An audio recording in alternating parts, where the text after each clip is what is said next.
lên cần han lu na zo kan sel dham ke po share mai ta ti share thi alen share mai le jan ke kan ka share pe ta lo ka share rong la mi i pya ong dio chung thâu ji wa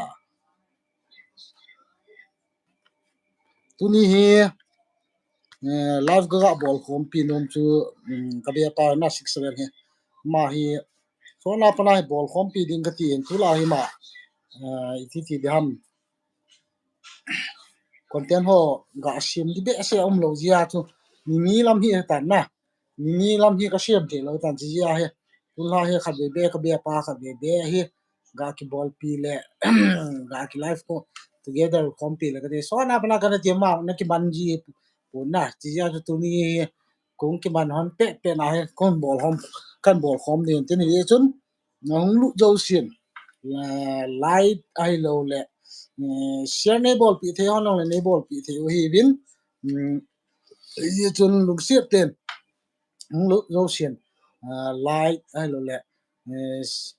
share hon in bol pi din ki ti me ti ban le ka be pa chen da long hi amao he to se 6 scale hing ta long na ka be he ka sel chai okay amo nga 6 scale hing ta long na nga cho e 6k hing ta 6k 6k hing ta ya 60 ma chen 6k na long ha na 60 67 sing si de na ma chen na long hi ke viewer so la ke subscriber hon nana subscribe nai lo ai lo le nana visit nai lo hi le lung si ten ba chiu tivin ama channel hong go visit pi tivin like share subscribe na son go bol pi ti ma hi content hi gai za hiam haji na ma content tu like ta dinga Facebook lang hian lang YouTube lang hian le ama ko tu like ta ma video hi achi like ta hi in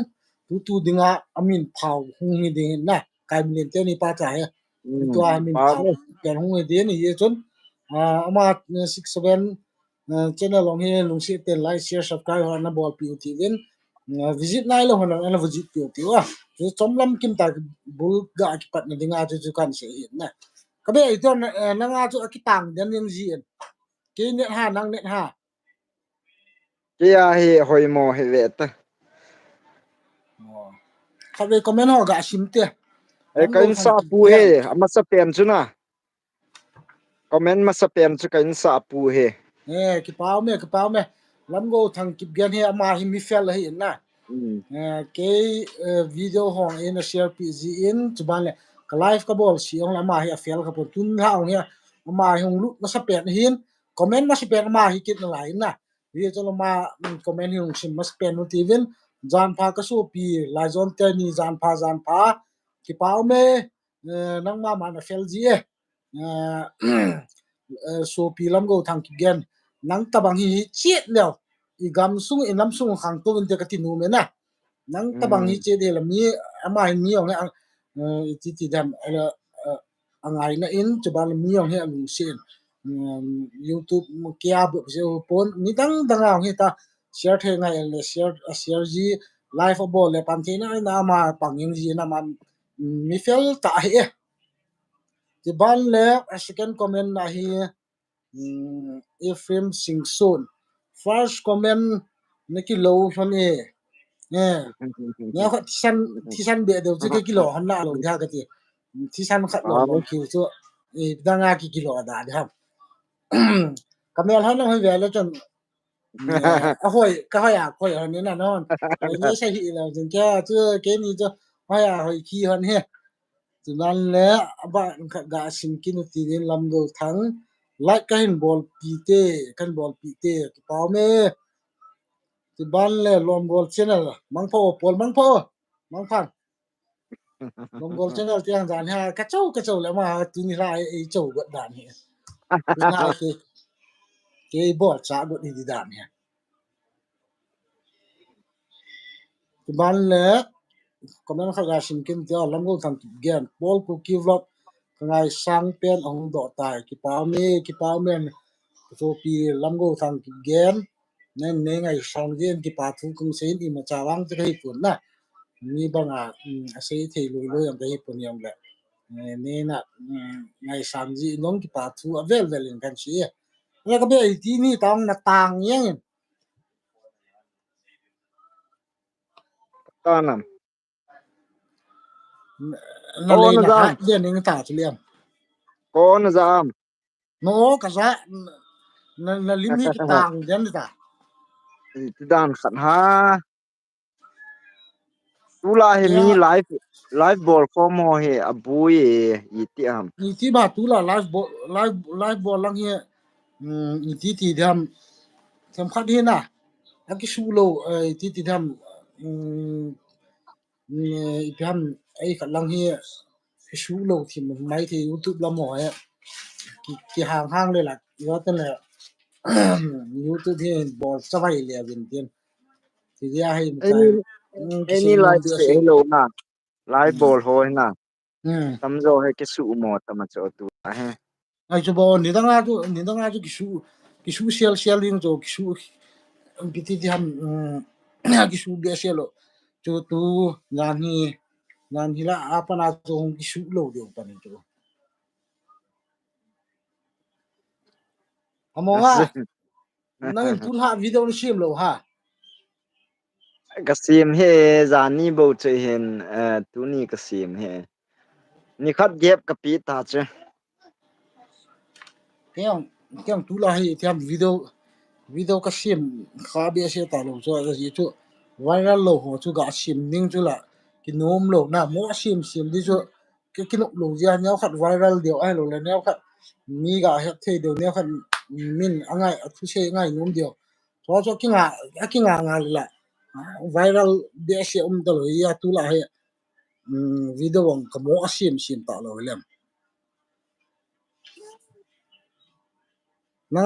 nanga bon jo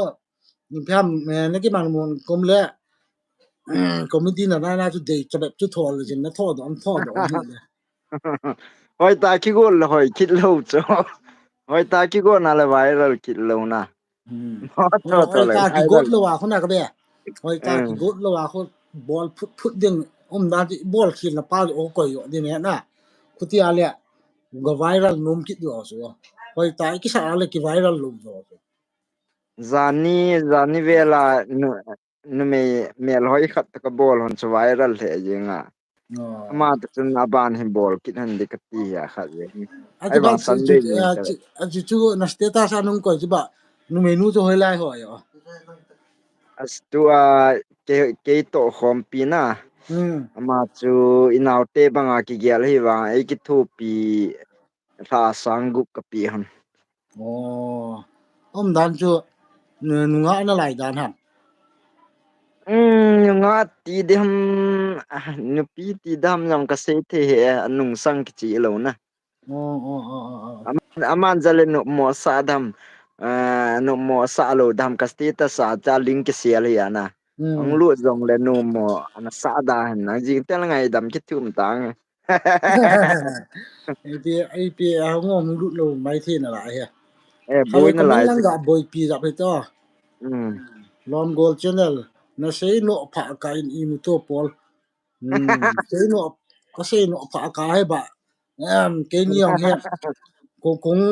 kui hiam lam mong bai lam hin la yo lam go thang ki gen news in ball kit lo yo so pi lai zon news tu la na nge dan hi tu news sim dinga ko hin sim dinga ko le zo langa tu pham ga va do le zo le abo so kong long ki video sim na man phat ki ni ta lo na ti ya ji jinga dinga ko hin jinga ko mi tha le sim di ka ti hin kan ka va do lo na le chini chen le sim di ka ti hin ka va do ki le wang ka sei thei pon na ji tu la he suddenly na ki va do yang ji hin na ji ya he video sim lang pang he ni jam ki la sam de hi ti lam go tang ni life a ball le light ball pi chu ka kin he nge ku ti di mong hi na min life ball la le ke yang ni life a ka chi ala ma se pe na ho light ka ball pi te light lo wa ku ka ball ka ha su ji lo hin na light to comment ha ko comment hong hi bol hi cham ka bol ai wa ngai pt dem PUBG kap mi ki ya PUBG kap phal le ki dal hai yang ji hin na ji ya short kom zo be she ji lo comment la ha ngam go thang ki gen comment sim pan kit tau te ha ge comment lang pang hi sim sim hi mi la ye nyaw khat comment hung kin do nan te ka ti ya ka be pa to ke ni ka ga ki ho ri mo han he comment ha chung lu lu tam nan te ka ti ya na chu na ya ju ka ga ke ni nang jan ha hung ke status an ko hung viral pen ju pen ju ka ga do hin na chunu chu to khan ball form ki de ti ya kan do he ma lom gol channel nang chu novom let du jing ball he nge hat ne hoy ke ya ka ngo kha ham ke avom mong ki lem cái hồi xã đàn he hát này hỏi hen cái bé hỏi nó sạ chân đạn hệ cái đi lom đàn gold he channel này cái lom phá gold mê channel biam sinu hen zanil ha cái yang cái chi à live ball na wa kaga chau chla kha ve USA po he kaga tia lâu cho mà con live football là mi ya tama tam ai chu biam ama ho fans ko mi tamin din na lom gold channel tia ko live football long lam na sa the chama ga pusal ai chu social media hina pusal sanga nu me himin avet nom lo chu chu nu me zao phana le chu ga te chu ipi ke sei wanga nume chu mi zo shin ki ve no mi ate enong ki ve nom sapangi nong ki ve no mi ana dia nume ho hen life hi han lang i pi bolong la ama ho he ti dam view from oi tam pi mu ban viral wa nom ji hin pusal chu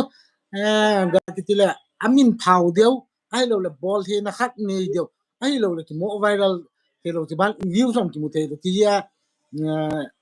ga neo pena ga shi dinga la shi tim bi khat be ni ki le chu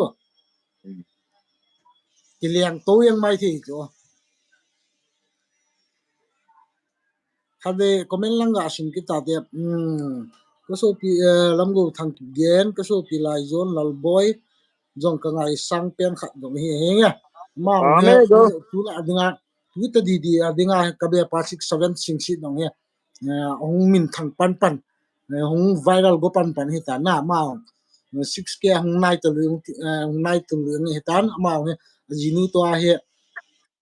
a ko le vok ki ta te le wang mu thein hum ta mai the ari chu 6 scale hin teng la loi nu hen hong do pan de ti hen na ya cha ma hen thu na do no mong la 6 7 no hen ga do the ha ke bo se nei do lo dio ke nei mu the na ka be na nga hen na le tha den yang hen le Yasmin ku kyang hung lu te hi bro te ni hello Yasmin ki pao me live ball khalo cha khana tu la he ni thum ni li lang he live ball lo wa kom hi tam na ji ya tu la he pham PUBG lang ho na ka boy pi tim la ji ya live lang pang ho na ke ngai sa zo ta lo ji ban le ni ha khana chu jing ka khat na ji de go san do to PUBG ka ka hon ama la pao mong lo mai on mong chip channel min ken i ho wang la ho lo ka ning ki te la khat be bo ka ki che pia dang ka ki che pi da lo he ngam bom so ip na ho ngam bom hin tiam so ip na ho no he so je pi na ho so ye so pi no ho je ti deu dan ham ừ ki pa me ngam bom thank you namaskaram ngam gol channel na de yong chu dul jenge a hi lo de dul lang pang tu ki tho ta le moin te le ikum ta te dingang ki thei ma ta hilam hane hoi chunga avel ben ki pa chunga tu ni la live ball na he hong wa lu jam tu ni ke ball cha gu hin jam ha cho ma ka ball cha le pa ngam de se lo na chi ya cho jam ha cho ka PUBG ka ta hin pa na ka da tha le lung hang ten di da ne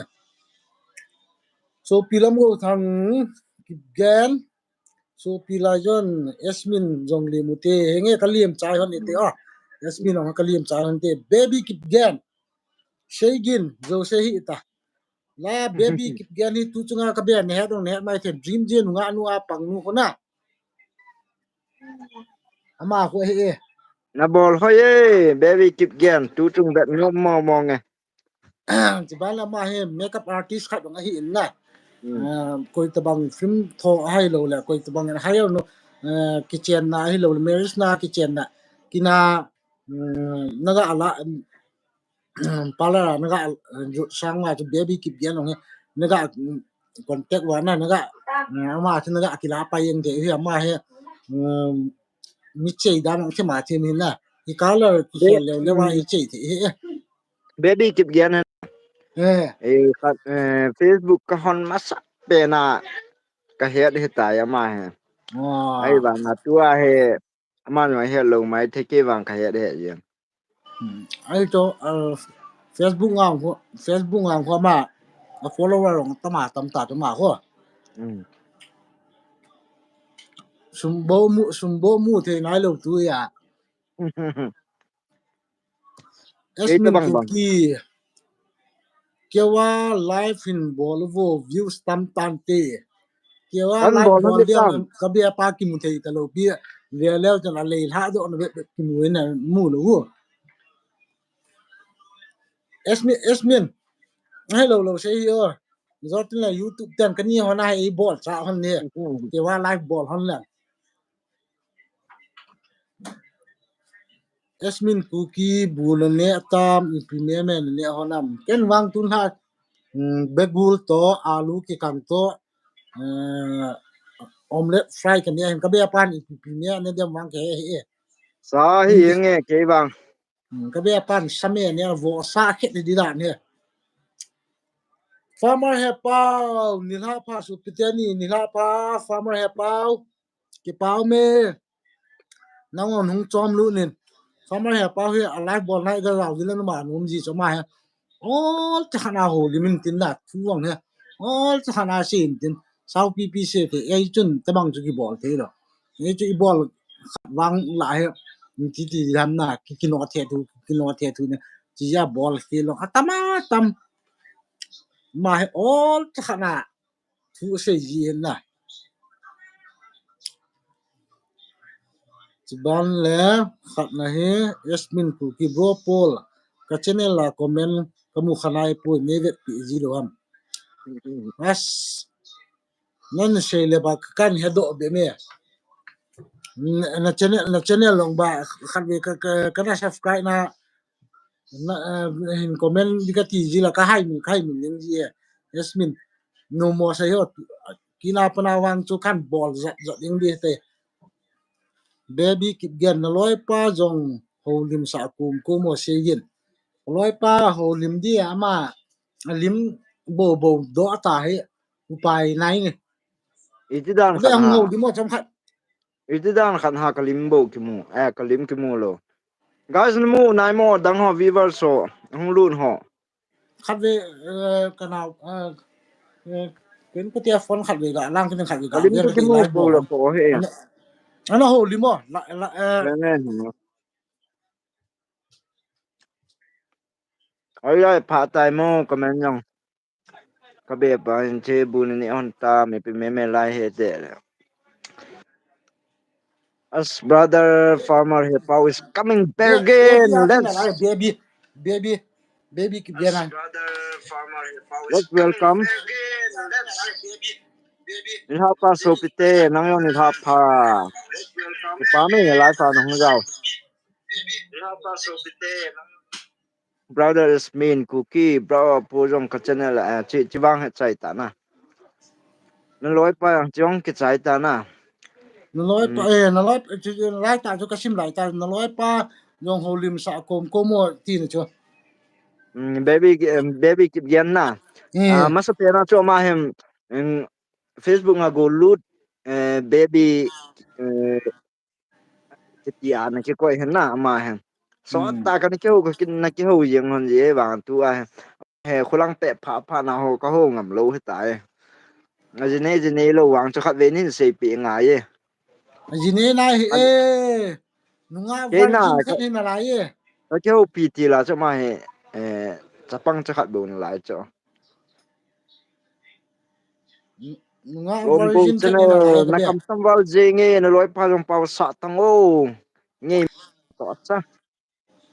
cái bé nắng vàng hen coi man na đây lâu đan tai cái pao đi ngà hệ ni dâu xì hen na ye anh ấy khát đồ đan tai han sale tai mà cái món nam cái lim cho lim hoi ta ki mu ake video khana ye ke phone abo ki mu lo nghe chứ chơi hi là khổ ha chơi phone khana ka ve le nang ki hoi brother ta na pau ki pa mu mà hệ pao ni thap ha brother Tenny nang yong ni thap ha nang life na bol lo hay mo brother farmer hệ pao khai bên này cái hoa nan không bao chơi bu nè sa đi cắt ti lệ ngay vàng à cho cái gì nó lâu cho na cho bôi lệ lệ tin mỏ xem này cái lèo ngay vàng à cái gì nó ngà lùng hang in tin nó mồi ang sa tin cái phát làm đam brother lam go thang kip gen mi son baus ku cha hon agu mang tao we pathin na lung tim in na hin tong hen lang kisim phat nan hin nei ta hen go nang ho agu ham min box agu do yang pathin na ga bu cho phai wang khyo le yeng na go brother Asmin ha ha ha ha ha ha ha brother Asmin jong khai về bên live thế là kita hung live lo esmin hen ba khat ve be ba hung life le ba phadi ya na Dom Gold Channel cái kiến cái chip phát hay tìm mang pha hono he cái tê tu ta mang phan thôi en bon mang pha cái thuật lo năng năng ho lai pa king du na cái jana châu cái ke châu bol na bang bang a bol he ê hidi dan ta he năng nó yan le ha tu ken dan mang ta pha ga thol la manong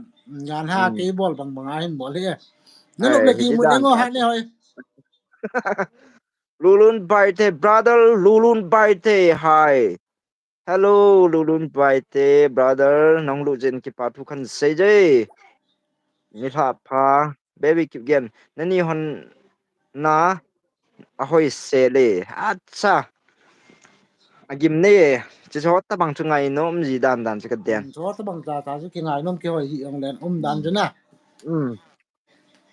brother lulun baite ume kamuna amu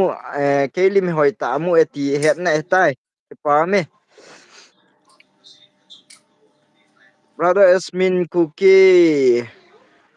akimu ki pa me brother Asmin eti le kaino na hung di tai mo na ki nga ji ngai he baby again hoitan akimu thank you very much baby Kim boy baby Kim boy ha hatua jong ima ka hi di hi ima ni nge he dam tua prima yong palesele na sata na ki ve sang ta nang anoi lang pe da na ki gel ham na nammi te hin phasya na ki ve sang ai ta na thil bol hoi wal je na kan pa che na bol hoi wal je nga aban jong he pan nan la be kit ding ka tip neong kan ne ye baby Kim boy ha pan nan pango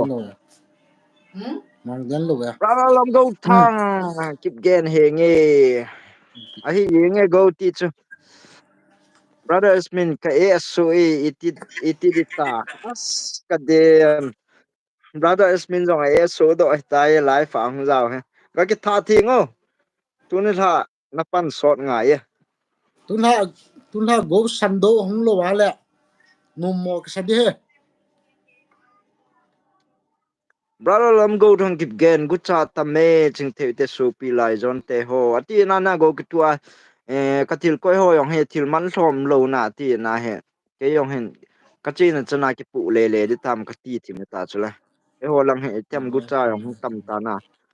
ka he ta he Prem Sima brother Prem Sima hello ni tha pha anong lu jin kan le me baby kip gen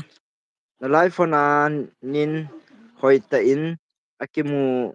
akimu katina o he ki pa me baby kim boy baby kim boy again ana samo mo nge ka ki pa avale nang ni rong hu machal jing hono chi chu ngai nom pen le si chu ngana machal wang ti ala chun mi banga ki machal thelo ka be pa yong heng lang khana se dinga kumijan ham kha YouTube man bol tan na hi ba nga mi pha zo khu chan kwa pha zo lo lai hin na ama 50-60 subscriber na hi te yong le chong chu mi la dinga sit na lai hin na nangin nim til ko hon le kalung hon hung len yam pa na content hoi hoi na kan bol be hon de nang hon jong as chibang chun lung tha lo win na na sei sei na dem jong le film company ana lu nga lo ba le na sa tan hung pang ning wo brother lam go thong kip gen gut cha ho ki man do hen lang ki hil hen lang ki tau pi le a hin khu hung ki khel tan te ka be tin na gelam gu cho go he go na he nge gu cho he ga kitile ama anu ma gu cha hi pu win na ama hi kisiam phanum diu chu kata asane nge pa so lam ne ai lo le ho lam kai de bin hoi ten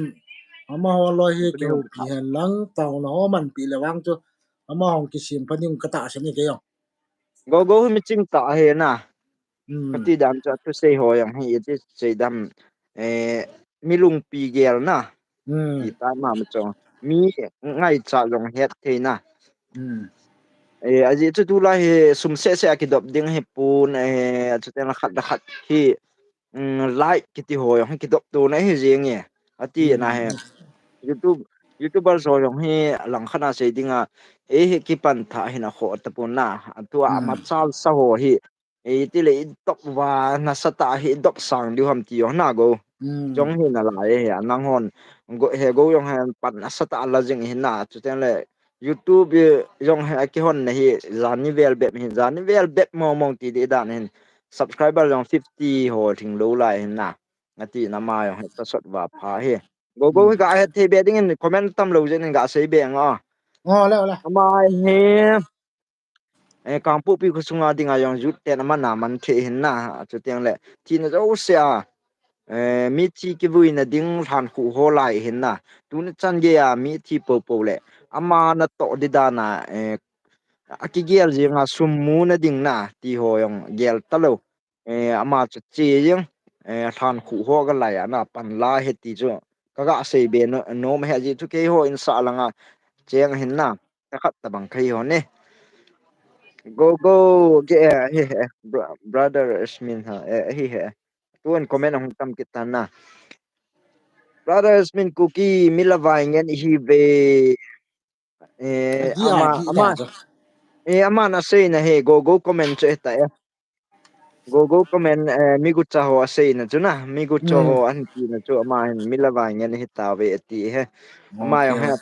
okay pu na thi mo mong he Baby Kim Boy khat ve be hon zong bol khomuti ki het jing na diu mang modin hengi Baby Kim Boy na sei cho phai hello na hello het kha lo improvin phat ma sanga ki het win tu in wang phat jong sau pi na chi tan het ta pu win na jong le nang yo nei hai mil mai the tan Facebook ai cha iti chan ham khat ni ke ho ni na live jong bol khom yi the we khát về na khát về number hình thọ những cái tiền baby number chứ na baby number chứ nang hình thọ những cái tiền ga baby se sao be le na ka be nè ga se sao be le na nè kana zol kha cho Facebook ke pat ti lai ma yong ke pat ti lai cho follower jong nei be se lo lai tu tiang le professional mode jong lo lai na normal Facebook mai na lai na ni lai ya cho ma ne he lo de tai hi wa kan se do ha à khó là ama trên hết rồi hết phá lộ mấy thì ta năng he pat hi nên be sự đó là hình hình gel độ kít mấy thì na chỉ là chưa hồi ta kan ki ho hon chong ka kin na ki ho hon je na ni si ta bang ai wa nga chong phan hong chi phan na film company ang lut chuna kan tha mu chu tiang ken a jine ya he ka koi tu a he ai bang na nom lo pi so ka be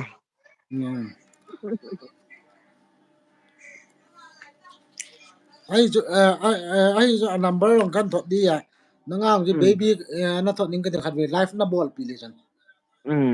na mà sa ta youtube ha le bang bo pi mà youtube bang monetize cái ball tài à na ขัดเวนบอลปีเลยจังมาเตียนเกมวาลที่ตะเล็กหลอมนี่กูpai khave ki ball pi le pa ขัดเวนบอลปีเลยจัง brother baby ขัด ha เวน comment lut it out de comment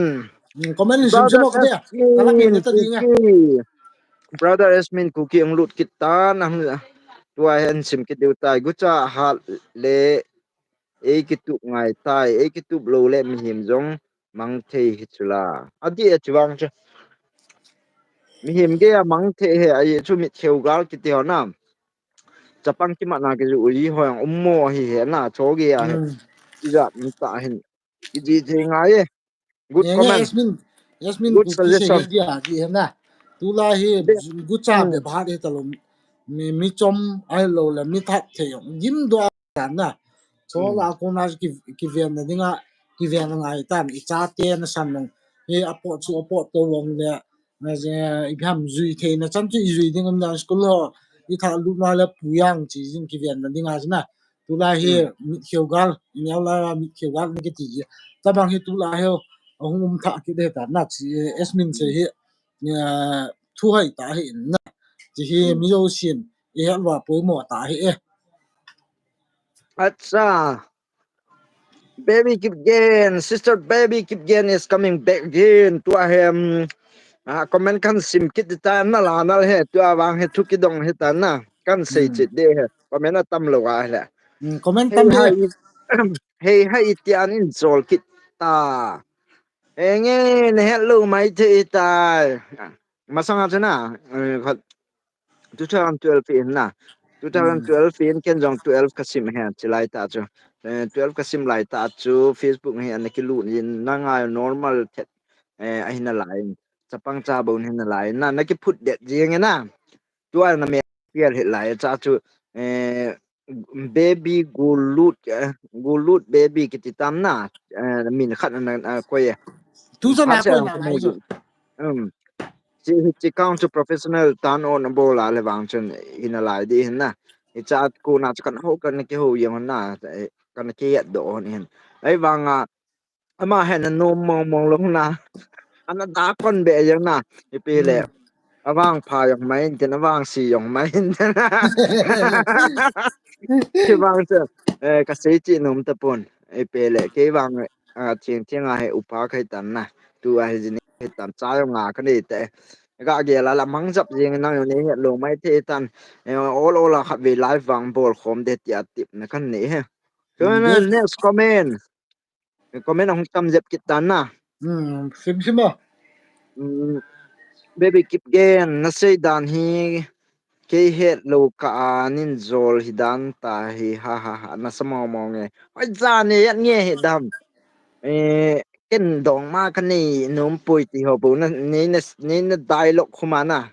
ke ding awang cha ha res ai wang imala ki bol ke lo chi na tip na ki ne lo ya na ne de lo yang hai mai ten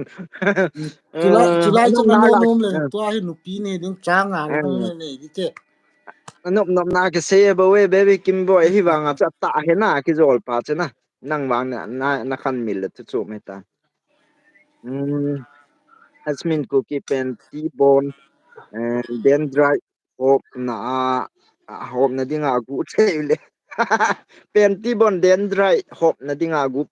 tele mi ke dang dang mai choi ho ga mai pen ti ho yong he mo pho do ngam ta lo bra ke ti tiền ho yong na tiền ke tí sei ông dam hem ra ho là sản underwear là sản măng thên lại chứ đẹp bra ho ku dendrite job na ke su ai cho aji cha sa yu na na chu hu chong ko mang ji e gam sung he kham to mo dan dan ni ja le mai ta brother lamin thang khung sai the mong bung okay brother lamin thang khung sai the mong bung is coming back again thank you very much for coming to our live Keja he subscribing bol pi oh na bro please avezo say send new subscribe on Keja zong on ti ha nghe tun sai hang lut brother lamin thang khung sai the mong bung ki ti he na mai han che channel min hitan tin na ama hen analu na tin subscribe like share comment na ball pi kit ding min kang ang tao hane aji chu ke ni yong macha ke pun a chu ten le ama yong chi ke ni sanga hi the mai the a kon ten yong hoi mai the hoi lo hi mai the ai wang a chu na chi chu het chet na ding wa chu khat ve lu ba subscribe bol pi wa le ki thu pi na hin sum jong a lut pon ni ga click wa i me wa le jeng na choi ele ki sot tu na hi bo bin na ele hoi tan ki son jong lew han mi nung che pha zo lo diu hin aji chu population jong chom win na stel content ship jong koi akoi ko ya hi ayong mi nung mi ma e pha zo ko bi ati na hi na sata ki sot wa a son ho yong chu ni khat ten la a cha te yong chun youtube account han hon mai the in na is tiang chu le ama hon an sot ki diu he ki nem lel po te khat le khat ki thu ding khat le khat ki sot tu ding ti YouTuber so hin chu teng le viewer so hin ki het tu ding wa pha het ya chu hen na sa jong le kan se hi bo be nghe cái bé ngam pa si tu nghe chuyện gì vậy tun ngam en ngai ni ku ki ko pa say hi hello ama hina hello ni hello la ka tu na ka be ni la ka eh chu live ka bol hon la ke ni ach ke su ta lo na a chu pha na chu kan nga do hon he ki pa me na hong lu thei je ni oh ni la lo ti ngon hen ama hi ham nge ni khat life together rồi na live ka bol pi le na ke su lo cho ma he oh ma yo nói chung channel tha he comment kan bol pan le ba be yang julian ma yo he channel tha hin na lung sen ma me he tu ai pon tho ta pang hin hin na ngam en ngai ni comment ki mu dung zu ya he tu ni la ki chal pon ai aji chu iso pi naw yang ga ki thu pi ngai na nghe ipele đó khat la khat ga ki thu te ti na chu sao out jong ti da je mo te ki thu pi te ti je mo te ho pa bin ati na chu ga ki thu pi te ga ki thu pi le han en ke ho dinga yo na ho dinga yo mi dinga yo phade he ti chu ngam en ngai ning ku ki coppers ke ti he khat ve na visit te vo loi le gol te mẹ thầy ball ra kilom do xe cái ball piu thế to next comment from lovely go keep gen kan sa pa kita ke MC langa hlan la ya chi the hi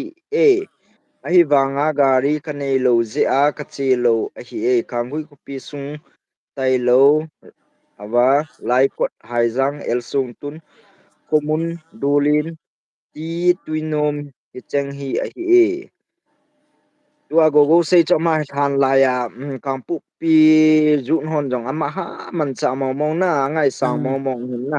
ati na he mun ti na thi na zo se a he khopam ge ya he ama ha that na the chana chi na the chana akap te ka hu a chi hin na ati na he ama hin a chi no ho cha an se he mi fel mong mong kia này kui hệ wa kui is coming inside our life wa kui he la casino he nó hoi mò hon ta về hon ti he chị casino bảo en nè hoi mò hồi wa mua nên sa sao to hòn we điên ke dinga casino he ma he tu ni la chu ka kom an nai na ya khai ve hing si do na an comment he za chawal je chị khai ve bảo an mẹ comment yo khát về bé này gì nữa lòng hắn comment cho ama wa hin youtube account ne de he mo la lo account khat thing tum account khat an ya an mo comment he ke pam tho tho casino zong le ke pa thu ga se chungin nghe chị pathin bảo chú pathin bo alom là chom mình hen gã xe về okay sister baby keep gain again my ex ti dam ex man lo na kaloi nu ka ngai pen nu ti dam na ngai ma yong om hi vin lang mo anop na dinga ke se bo we na aki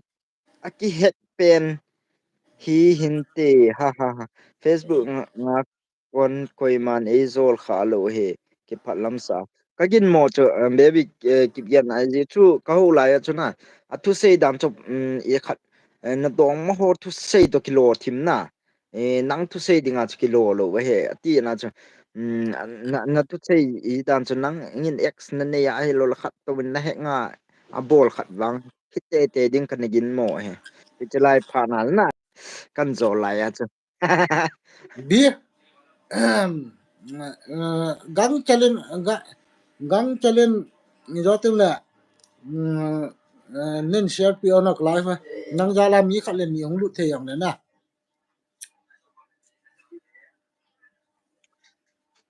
brother lam go thang kip gen ka so people ku ki vlog hi zina ne hitam nang koi son hita e jiwang he kane nai lo he o ni kane nai pon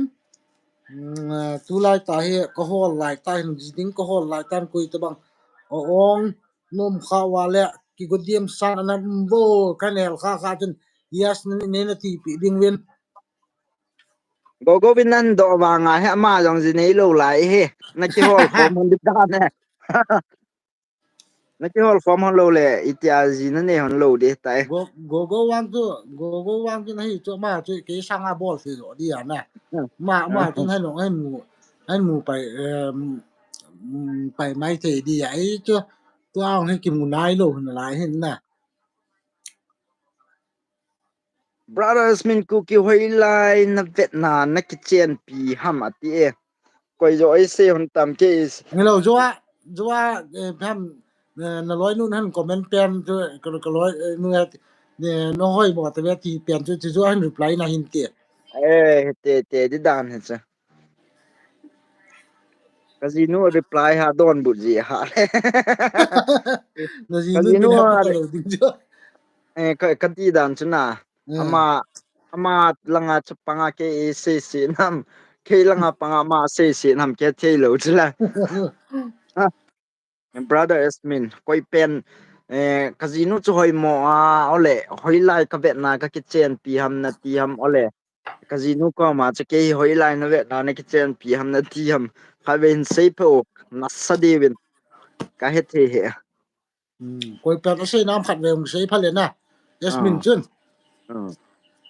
Oh, brother Simon Misau is coming back again. Thank you very much, brother Simon Misau. Tun sa nang yung life na pui de na ibang nang lut the jin chung a ki pa thu bel hello bel in kan pung ki ne o. simon hina ka be Mm. Mm. life about pe dong le mi life aga chi the ya ga comment the to I pi mi ngam A call a life my te tu ayong ha. ni khat Ngai yang the bang life about la ai wa nga farmer he pau life ball now comment na hung rao ki ni chu ka vet ki le la life about tho ki na uh. mi chi ha hi nga chu Chil ha. Chil ha ta bang bang. chi ha ki Brother si to di le Simon ko ya ta Misau he chil ha ta bang bang aji chu ma omnipresent ti dam khat na. Mun zo sia ki ba life abo jang thai le le ki comment nong tambe se lo simon nong he ga ki thu pi the na ga khat ti win na simon nong he YouTube he subscriber he zat ne hom wang to he chet te hin na ye chun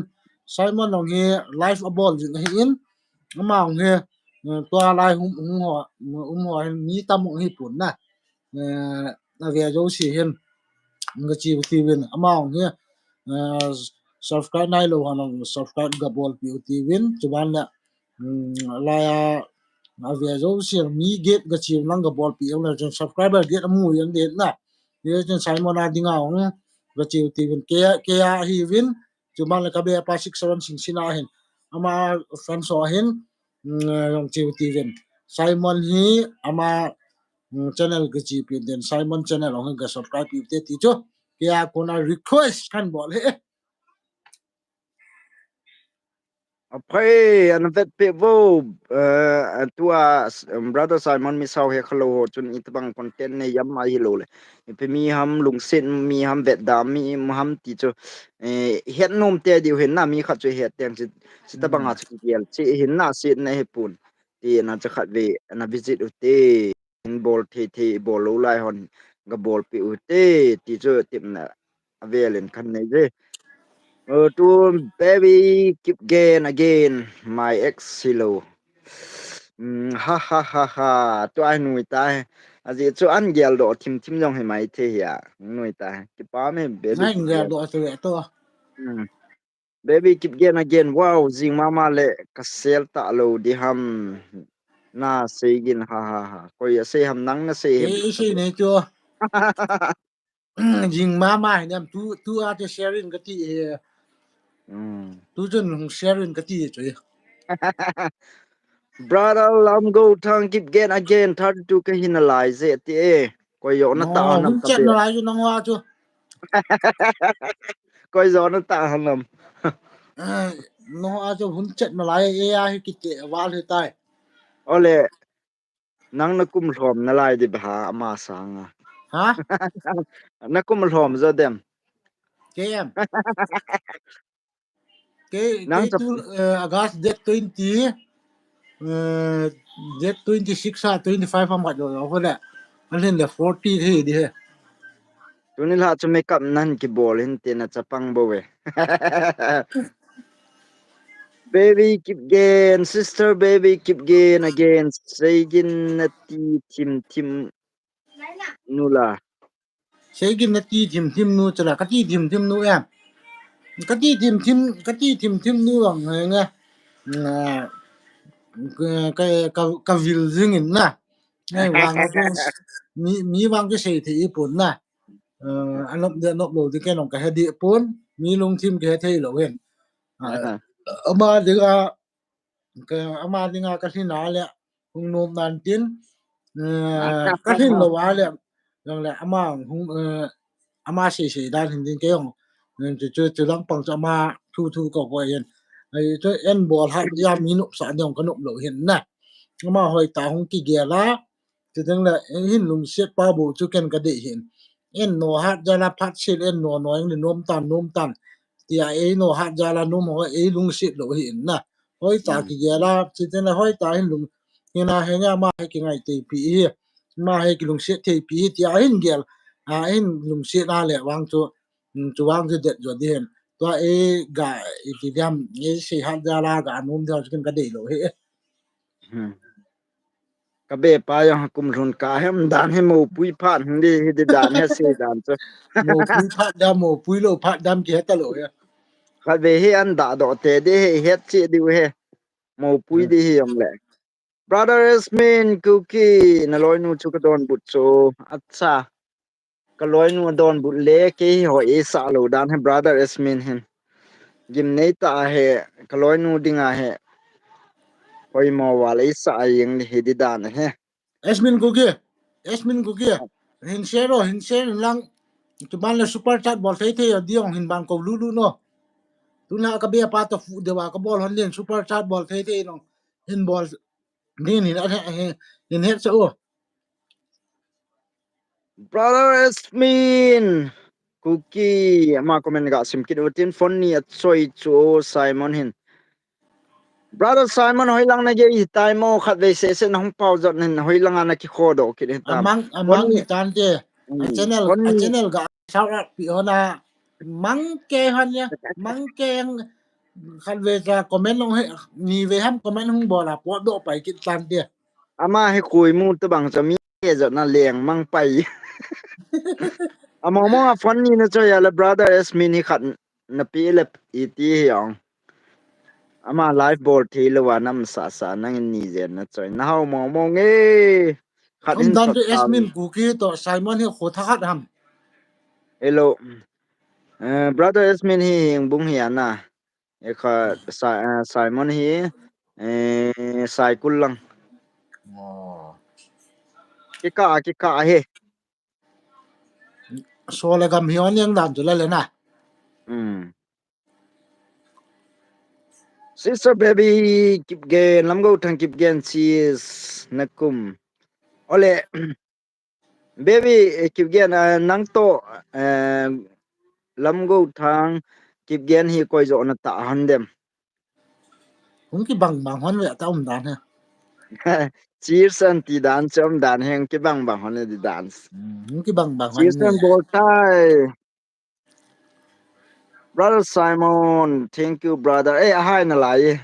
nha nha lối hung pau hai na hung lut lai na lai he hung lut na lai he ki dang sa la phê comment 20 vel lo wa le na po to no do te comment hi lo de zakhat chan hun tu ka sia hai na Simon nanga lo dia ni khat nya ni sei chai to lo zakhat na live no bol ting le ka comment zakhat chan khan bol den ti na hai tam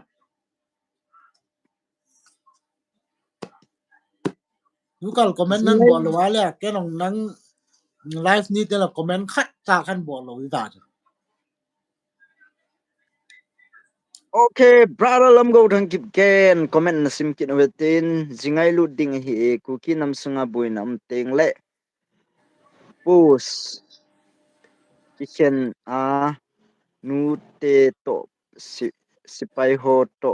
akino tu jing hi nu te bo hi e nu te ho ngai ngai lu ding hi adiego nu te chu MP cup tai mai tai ye spai ta kino nu tu te ni te le nu te nu te zo han ga la kap zo hai tan nan danga cho pu sal hon ga la kap hin tu chung mấy tê to ku ki te boy na nu ten bo ga la kap hin nu te pan la na za la hi chan ni ki lo ngai na nu ten asu na za na i chin ni ngo hi wen nu te zo hai thal to ho sanga na so zo hi ta we long lo thang kip gen nu mei ho hi lung se dau mei adi e nu mei ho hi vet le lung se ba jing ve nu me he hoi tai ge la le na lung sit ma u me e nu me he ga vo the ga den the yang hi lo he na baby kip gen num ponte gar thau liu sa chi ta ta o ha ai in lam piu gar keng in thu ponte ha nang se he ka be kho lo hin na anup lo chu ama ho thu thu e tan ken ama ho chu num te te nong ka ti ngam lo hin na me chu mo ki ge la le bo na nup lo ong le anup lo ong le anom lo hi tan na cho chu lang pang chu ga gel serious be she diam hin pun na ama thu thu e te chwang chu mi ki ge la anup ma le ama thu hin tin ki ge la te lo wala ama thu te ka sei di lom chu ken ka ki sei hin ka sei di lom chu ken no ama ko ma zan ham khat ka sei tan ma thu thu e ta na chu bang chu mo nga phu khat hi hon lo ong ka be baby phu hi khat idam chu lam kalang baby lam hi ka si kyo khwa pana gam thabe se lo minute minute sagi agaria chi le kilung hen ke nga wang chu 20 minutes ho wel hung mai the na 20 ham 30 ham khai lo kya gam thabe se lo pi chu xing jang ho he baby hi azu ti le hi banga azu ka be pa chen zo le la na ki thu pi the chula ya ma hi pi sei the ni sa ham ni ma cha sei ko ai ya ta sol ki le make up ga bol ki nin tin ga hoi ki sol ke chen le make up ga bol kit bi ya aga su hoi de seu dia ki chang lel kit di cho ka be kan lo hoi na chula ka ki ko ti na hoi yang hoi mo mo hin na to ga hel nu ko hoi yang hoi mo mo ya na ya ga chi ke na ga make up le ga hoi che dia ki chang lel yang di he ai le sol da ki tau te agu awang pan so na lo la de so lo pot de he nang za la cha le naw alim almer hum ki mu de ti de ham ka ti le mi make up na ga bola na ga bol hoi kit le ka akan lo di le wang ka he te he ke to hono nang ni brother Simon next comment nang need to say kangai ji e nga khabe pau ji o ngai ama ho di se mo hi khabe le share ka te ke no brother Simon ha baby baby kip ken kum chu akibange ama ipi tha ham hin seile phante khuti le ata zo ki hetan ta cha ai le na ta thu hun ta hala go baby kim boy na ipi tha na pin ham ati en don bu no brothers mean bro bul iti ji kigu nahi ham iti ji kigu nahi ham itin ki gun ham ati he kabe pa ipilang kaya ki gut ase ha ke hello aji yong je sele dia ipilang kaya ki gut ase ha mo ke hetalo la ki gut na ong na sele hela na ki gun no ho he asin hin te na pasal na sa alo ham khat he dia ke ta he na ni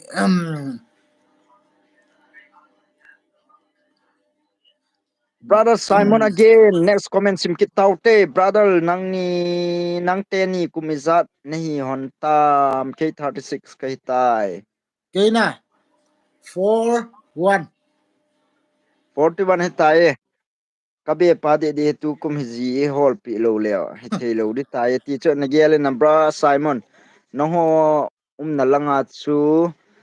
ga ave the mam na ti ho ho na khol zep ma ke tu te. Ni khat hung ding na. Tho pai brother pai tu hiam ne. Simon ong zat ve ham ka video call em bola cái nang nang ding nga khat call pi ti ala oh ham ti ala tu cha na a thu ki jakit ta lo na ma he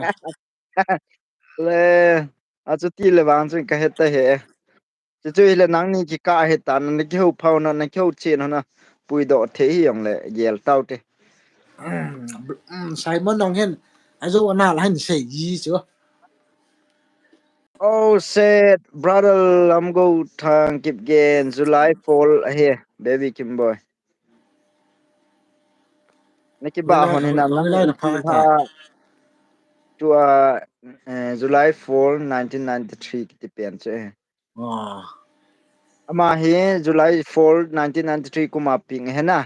atina amani ha kumhon ki bang atha hi baby kimboy hili nam ole go hili nam ti hi chahe baby kimboy han reply ki ngai tai baby kim ken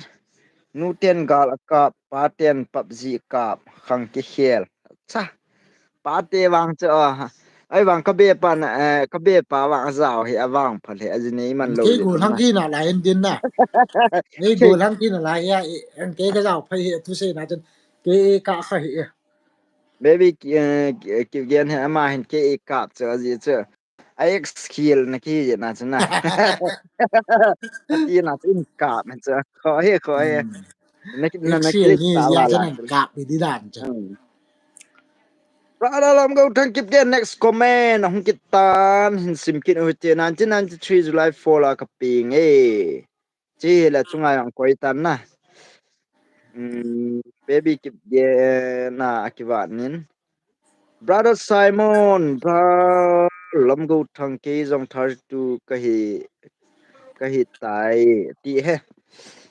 ai le tu ni sa hong hong lu no ha tam zo he akum ki bang nyen tai na akum ka ki bang yan chang lu ne ka te gol khat hong lu này cha khat gol tai khat zo pi anu ya wang chu as ayang de du jeng ne ka sim ba anom hi lai no ya he all sim te ngai yo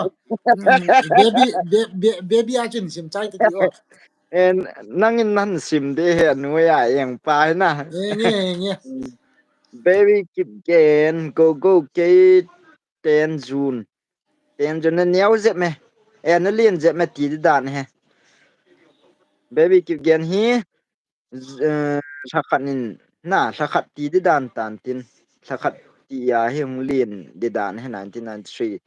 okay na kum hon ka ke het phanin kaga agela la phat chi so chu as in gel do san na baby kim boy ke yang ha kalung na si ji the chuti leke sanga kumni kum thuma he na niaw de he a kho he aban wang kape pan comment ki vet tante well go Sunday picture in 22 super chat somnian berlin ama chungin nong ki pa thu alom lom in ki sei ki de yo zowa chu ama he hong lo tu la hong pang lo hong pan lo le wang kana ti hin la hong pan pana he ma hen super chat hen bol pa ma chung ki pa thu gung chen ama hong hi tua he ten kel hing de he ta na yi chun brother go sandowa ne ai the le ten kel hin na di ko zakhat ham zani ham humat mai thi ta ni chun chiu ti man share pi the thi ong share pi ti man chaban la subscribe thi lo subscribe nai lo hanung se ten go sando picture he ngalung se ten ga subscribe pi ta ma mi fel a hi in ama hi ni pon to khat ong a hi na ma he ho pi ong anu ma no ho wang la leo chun a kam sung ga so ong leo chun nun pe lo ding hi na go sando hi mi phap ta hi in mi fel ta hi in mi ki pe lo ta hi in ma hen bồi nó dấu xiêm như bồi nó dấu xiêm cái thu bị gì nè suma cái thu tu bị thầy lâu cho thà lên chúng ta bộ cái chia cái thu bị gì brother go san do hi kapra chama mai nge ma ka sei phat na ipot a hi mo mo hi na mai mi fel hi in ye chen ama channel hong ga chi pe te nu se ten subscribe nai lo hon subscribe ga bol pe te ti chu ke a ko na request kan bol hi e pa me ki pa me tunil ha super cha han pol chu akim nei mong in ahung ge wangen lord him na khat han pulu nin ki pa ome ti chu kan sei vel hi to hung du next de wanga chi comment in simo Esmin kan Cookie, smoke le brother. Brother Esmin Cookie. Zinetana. Zinetana. Tihi. Go na saya hele azine hi laizin. Aztena baby kimboy na saya hele azine hi laize. Tun sa an komente ni. Zuna ni hona hi. Kum kibang hon. Atha chu ki hona na hi banga chu. Azine lo che. Hi hone. Brother Patek Ken Propuration Ten Board Sakit to ye sante bol cha the hin na ye sante bol cha the hin na tu la he ti dam a viral video ha mu be se talo che ban le viral video he ai chu khat ve he kol pa to na ga mis thu a he me le te bol cha ding ka ti a he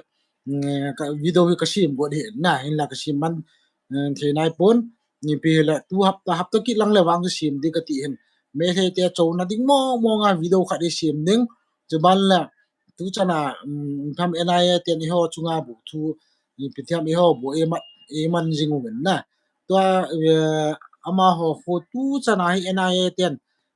David lol tan pa chu na sana ngong ama hi free ta zalian ta wa jing la hen ma ong he koi ma chan ma diong o go lo nai ten ong ma diong o go lo hi ta ho a chi sa chi ya thu pen ko hindi to nagamis pa wa khan he de nam ka channel long a kho la ma hon hin bol cha mai thi ya all tia se lo na zam mo a ho wop ti ong ko no wop na lai dia Anna le ka be panan boli dan ka ga agel le kanu ugui bing ne boloyo tu a he na fen so vezing hon tu a he ade dia Patek gen hin request itan na sadi wanan bol good de he ka be manga na wa chawar ji zat mo mong thi ta 4147 hotel monetize thi ta so le na nim kum thundi ko na bazal vlog ka bol chuna ama hon community strike a bol chula ai bang ya kan chu chu strike ball long le chu na wa chawar chu tong khadi he to ai chuna chi strike an bol ni chu ka blut ni a chan bol ya na ken jong gang chala ke content a hi to hi le community adinga chu ga se ya le ama ho se te jong chun a strike na diu lam pi chum di lo na ati na cha appeal ka bol pa in tin le appeal on cha unsuccessful kitya kalung ha be sa video chu ka delete ta ka delete zo hai delete lo wa ka ko ya 90 days so ma hon limit api o ya na 90 days so thing la hita cho kum khat che ki ta ti de tan ta na thum ama hon hi chu strike na cho ko yeng di ya na ai bang a ki chai ta cho hi ya chu a tha an pho ki ba na notification hong ye na chuna chi chu ka ga na se pha he na delete do wa chi pha zo chi kamu mo cha unsuccessful ti a tu ni chu ka delete ta chu kyang tap ta pi ta bang chu i pham khat de kyang ta bang a strike kan yan din ji pa na chu ni pha cái khát dấu tiền thì cho monetize cái ball dấu tiền cho ya na monetize cái ball dấu tiền là cho lại cho strike cái này cho là 90 days lam hita cho cái youtube mà hay mà cha cái ball thì ta lo cho phana cái nó cắt đòn lo 90 days không hin pana cho mà lại mà cho mà cái dollar hong ngày zat kit na na pana song thap pai chu chana hay mà cha ti lo ta kia pen hena tua community strike kiti pen he unfeel ka sa mong cha ji chu community strike dingai ang chi bazar vlog ki bola alang khana mi akewa ma thisan ti ho na adang dang thu si ki sei na yang lo hi na chana ama hona ball hi appeal ka ball wa unsuccessful ti ye na cha kalung ha nga ka delete ta chu ipi ke sei dai wang vet ta di ipi wang boy hit ni mà cha ti sam nei beta ai bang tu ge he kaung na ek active strike ke ti copyright ke ti wang khat sam lo ya na okay kêu le na om dan chiga se le iti ham ti adong nom jong la khat ni khat yang youtuber so no monetize na mu li ten so ta bang nan mu the hin na ti na chu to akong ke ho saw na hon hi le na ikido tu the ne ding wa chu kong ke ho saw hon he comment chu ke sim te te de he ipi le khat ten le itu the hi na chu na monetize lo lai hon jong ala ban comment sim kit tau te brother Simon Misau ama din nga khat au me tin don bu di time ka be bra Simon kya din nga khat mo na ti ale nga nu number la nen nga nu number am ju ti da phot na lai te da na ki do le la e a di bon ki mu lo na ti ji lo ha Simon ang he hoi pen ju la di ham na thu la thì ta di ha ai lo la ni pi di ham ke nong ka ya the lo tan ji Simon tu se ka ta san be se te ta lo he sa tua he he le ai na ki ta san tu hon lo he tan na i pe le khat ve ni ki ho tha hona lim jong cha so khat ve na na ball pi de he next comment baby keep gain Seigi na zowa chu tu kum agas le 40 kal hindi he na tia tu ka 41 kai mana do a abe chu na ka be he na ki se la he be ka be do a chu ka he ki la le si ya chu kan thả sĩ thả cái điểm nè lam go thang kan sapu hi kit ta ye sim kit te comment hong kit ta ki pa me baby ta di na de ham baby ta di na de ham ati ta he baby baby kip gen go go hin na nang hin amana ku masai masajje na cha amana ku masai jo pha na cha na ama sanga thakhat na ta je ma na ga ki ko ye na cha na ta di na de ham ati he ana don but ki ni nang aban in het be ki diu he nang ni ki don but na ko hi ta zon hi hon ki na aman hi liền đi cái chu con hi na coi giỏi liền liền điêu ham kia lâu hiện man hi liền đi cái chu con lại tại baby kip gen jo ni khat ten ki ki mu tu pi tho tho de na ta ke ho wa nga he go kan sa pu yong he nan mu tho tho de a hi na ti na kum le tha yong ke tu chet wa pha he brothers min cookie good comment hong kit tan go na now pi chu apin kum hin seyo kum le tha te go hin don bu no akum le tha na now pi chu in don bu no go go keep gan okay next comment bro go send the picture is coming back again ama ha tu ne founder emila adinga tu ne again anakiza khalo hin ama ha tu ne founder pu he teacher ne have tu ne nan founder pu he ma cho a tui ne ne helwam a tui don kiti ho ama hen emi pawa dinga mu bang na emi pawa mu bang kiti hi an le do hin na ama na founder hen hi ante to hello kati hon tai ama he tu ne founder mukbang eti wa ko ma founder he tu ama mukbang he talo tu ne bo he a ke kang po pi ai lo la kong te la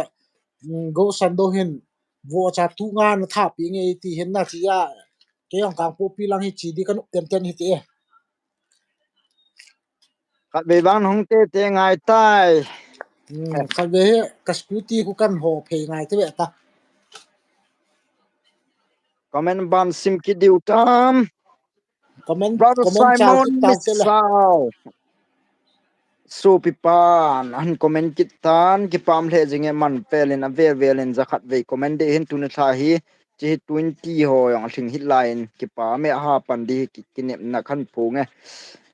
ke March 12 1993 ka hi e so pite ho tu awang het tau sana mi thum la hi alien pen hi brother Simon hiding second baby keep gen hiding third hi go keep gen mama hiding he ma hola hi go he neo penin brother Simon hi alin pe alien pen he na ikimu tu teng le he o boy na ki ti tu the na ding wa cha kum an ke so ta en ki pa me cái pa me Simon in atha atha na san ke bal na det na san dong hin ji la ki chi set din na atha to pin kum bo han ji in March 12 azi March 12 March 12 det March 12 cái hệ khi asa giờ khi alien te na asa alien okay okay aku mutakhat asau kihi atu next comment simpai kit cheote brother lamintang khong side among bung is coming back again thank you for visiting us brother lamintang khong side among bung kipa tu kan phong hone keni life a pon thota na honglu brother ka kipa e na chung hona kan do nom khat a ome zan mang ki set ka hole ka u ko len khong sai na sa hi ka be idea na ne yai mo chikeset ga tulang amu pang chu ge cái nong ti ti tham lami be se ki lo ji ai la ho ai ki don hin na ho ko ko ma hol dia mong ke lo ai je baby ki bian hin a het long het mai thi hin na ma he la lui ho ko zap zap ji in baby ki bian ha baby nay hin don ti di on lamin thang khong sai da mong bong he nay la lui ho ai lo le e piam toa la hin se pe hin ang hin don ti mo ken wang ala na diong ke pun no idea kia kuna chuna ke yong ta social media he active lo ke na cholang pang bang ko hol do ding chu khakinem pon brother lam tang pon sai ati na hi baby kimbo he social media he active na sort le yung tan na he jong he kha mai the hin na baby kim ma ye ko kha man be baby ki bian ko man ki do chuna brother idea na ne ya lamin hele thang khong sai da mong bong idea na la kha ve selin nang na ga amu na the ding so hin sai ti o brother lang mo thang kip gen baby ipi kho di ham gul nu ikiti tu ta hi di ham atie gul nu na kiti tu ta hon lo de ham aje tu gol nu na ti lo ti cho brother lam go thang ki bian nai nai gol nu na ti ding baby ki bian in gol pan hen ti zo di he gol nu ma nang gol nu nan ti ala nang nang ju tu lai pau le ho mon ki su go ding di la de ho ya itu gul nu na kiti tu hon le khat pasal khat nu me itu te lo den gul nu gul pa na ti hon de tai gol nu gol pan ni ki ti hon zo di te baby keep again thank you for your good comment again go ata ka say hey no more ana say oh ha Simon Sears acha itu da nama ni Sears ki ball kin hana ta ye ta lo pi dinga cheers ki bor hon ki ta go da ha kin han ta hela chi le wang thil khat me ti che ke do the tam boy the brother Esmin ke 2000 na ka ping in cha sigi kane te acha chiwang he ada hundi bo winte 2000 2000 ai la chapang cha bo na lai hela hek bol di dan he eh ama hen ama ni ki ka he virus an se lu ta hek 2000 na abol pinga taski hek ni abol la eh 2000 na ka pingin cha sagi kani tai ti hen na ti ya esmin ko ma hek bol dira ni kizil ngai kitte. Okay, next comment. Brothers min cookie again. Bro put to it is go ham kati he. Zo a cho bulanga ka sei ta na esmin ku kia. Bulanga ka sei tan. Nga wang chu tulai ta wang ka boy piin in la anu de ham nom lo de ham wang ke hapun na. Ka sei thi pun anu le chu zan thing hian lang dan thing hian la khat pen pen cho ti bol nan te ki ti hen. Anu me no hong lo lo wang chu im cha ki bol thei di lo din ama anu le wang chu alam pi hum nan de kati he esmin cookie YouTube mà nào anh chụp anh chụp YouTube là ma biết khan nãy hek sa lắm thế. gini so Na vet gì đi he à gì chu YouTube mà cái bé pa YouTube bol he về leo sin phát trong khát na tu kum thun mà sang ai he alung đấy nu to hong cái po độ hon mai thế ta e ai na nga đi he guys. nga han wo Baby, again. Thank you for your good comment again. Henge goal pa itile kitsai. Acha. Goal nu na kiti to ki ho sa no on de nam. mo a zwa jo go go go chun gol nu ti di dol ha baby sin gol nu ti te lo da gol pa hin ti di na ti ka chu ga se hom ni bo we tu pi kalang be se lo pi cho Brother lam go thang ki ge nu me ho kita le so na ka ni di tai lam ka ki ngai pi khat ka in sum tam pi zong ka ki tu pi in Christmas song kamang honin in langa ka hung ki le zowin e jini khum tai che china go go ben tu a se ken jong kana he langa lam ka langa nga na nu me nu ko ma hung chu ka he go mo nga nu me hi ti mong ta na koi khu amin wan ke se le wan no mo di na koi khu pian se tam a ve nan se da ai tu na no me ho hen pusal ho kita lo ase se yen hen na ni na mm pusal ho sanga ga kitile no me hi akita lo he tam zo hen na no me ji a kithat dong adim do a pusal u me tan na ama no me ho ni sei kit lo pusal kita poi adu da kari kara ti ke de hen te dana wang pusal ho ki pi na lang khana ha ki pi a ki pi wen ti zo mol solo teng lo khat khat chun angol pi loi umin khat khat chun chi pi loi um ji hen na ni me ho wang chu ti be se lang pang ki ke pot thi amang ong he kilung si lang pang a thi amang ong he khol khol leo chan pusal ho he a chi amang tam ro ji hun na kilung si lang pang a he ni me hon mi a ki ta poi ni na ki ta pu ve pusal ho mo mong ta san thế ni pu ve ga ti ji hun na nu e nga pusal ho ga khat le ni ya ki ta lo ni me ho he tam ro he ki ta lo dim se do he ke gel dan ke het da nang ga si he na ana anom ke chu mo lai so pi lam ro thang ngen an gel apu na dan hang se ya chu kan se he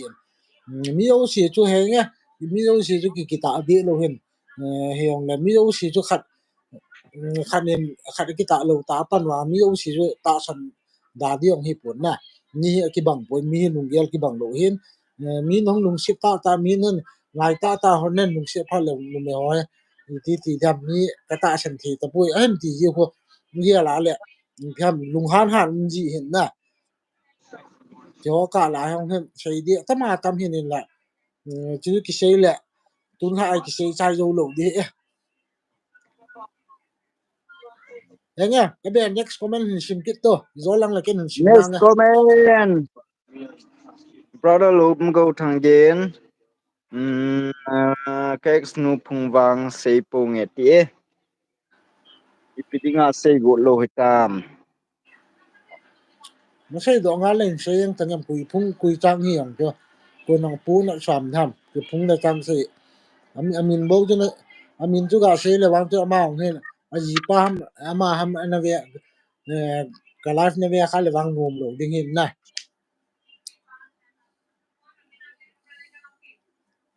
aban kan sim di tam ban sim kit to brother logo thang kanau pp chu 27 he brother in Yasmin enjoy ado chu he na man kumizat tam na nau pp chu ti he na brother Yasmin anavetan 27 he ti nau pp chu kum brother lamgo thang ki ken ka kum ki ba pi bu ka ki chen pi no ma hi ati kum ki ba pi ki chen hi pham pha hi am ka ben sei to kum ki ba pi tu hanya kum ki ba pi tu aphat na taom phat lu na taom men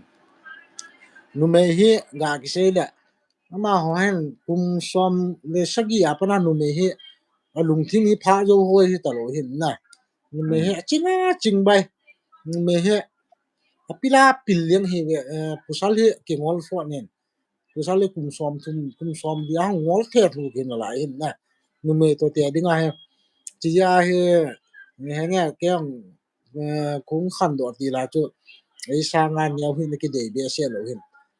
ấy sang ngan liền đinh ấy sang ngan liền đinh hay lộ cái buồn bị đinh cái này chỉ riêng là tua hay cái kia tiếng nó vang cho con lục ta lộ ấy sang à phòng bên à cùng nhị cùng thùng bia neo lộ vào lại cái lộ cái ngày ăn cái gì hết à nó mới hết cái bà bị cái champion nó mê hết cái bà bị cái champion nó chỉ sanh sang hi ben mà họ tệ bay nó lại hi ben nó sang à cùng group cùng so mà cái khiêu cái champion nó tệ đàn nó không cái bằng thâu thâu hoàn đấy thì à cho nó cùng cái bà bị sang chun nó sang cùng thùng cùng điจะปังอยู่ที่ hall เลยพร้อมเต้ brother นำgo thằng gian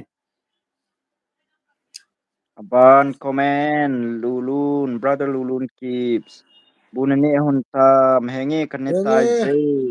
cái này tai tê cái này tai hona live kan ball pai hon he baby kim clapping ipaute ti na hitai sei tholowa kipa me sister chin jem hoi thobum ke spiderman bu ka vet no me cái này he Batman ni sao nam ke ni spiderman to ka kilo tho thon cái này Spider-Man ki one nam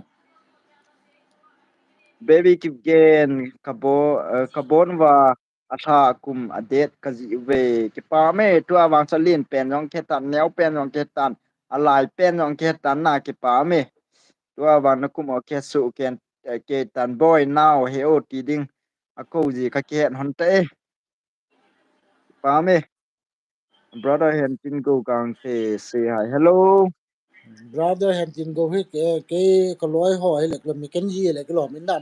mm, mà mm, he mình cái gì là cái lò mình hem tin go he mm, cái lối hỏi baby nó hem mai thì baby nó hem mai thì em mình cái gì cái gì chứ na mm. Rebecca, sister Rebecca Tersing, say hi. Rebecca tell sing Hello. hello hello Hello. Baby keep gen go any to sopi ikiti di he. Sopi na kiti hondi nga tip na he taye go. Sopi na kiti hondi taye. baby chalak ki jana ni Mm. jole hin jol khan de ki ya ama he ana ki khat ki te Zam ki na ta sa ay pichu le. cái cám xe kia nó tải baby Ay pichu tele i all vet ta he diu ham. Jilang pang chu. Brother hong neo dong bro jan patuni pinabol ham. ima yung Ima. kabol hi ve tu ni cho nhìn hát nhìn cô na chun ai dan dan nhìn bazar langa ko thim di ko lang chu ka chi 5:30 ka chi don judo ako na la ko wan ga viau te ti ba wan ga vet nu le ahoi binong lo pha na cho kong su pai pai te kong su su bu ka ne bu ka ne chai chai ka be pa to life kan bol khom mon he Ting en chơi cái gì nghe tí đi gì nghe ừ baby keep gen kum ki ba si a chu cheers ka ti he go go wa zong cheers ka ti tua Simon ayong cheers si ne lang ne lo wa equal hizing en za baby ki kim boy asi ne lang ne ga ati chim han je na che tua clarification hong nge ki pa me Bona equal bona ki bang so ke le ti tai go hi a chetele bro Simon hi a baby ki boy hi an bon cha wa hi equal ti na hi ta ye ki pa me brother among sit how say Lamang hi shit how. Shit how. Hello, hello, Lamang shit how. hello brother lam go thang kip gen mong kot copy za ma ex nu chana Eh, mong kot copy ho he ti e mung kon kopi di chalaya. Salbung to.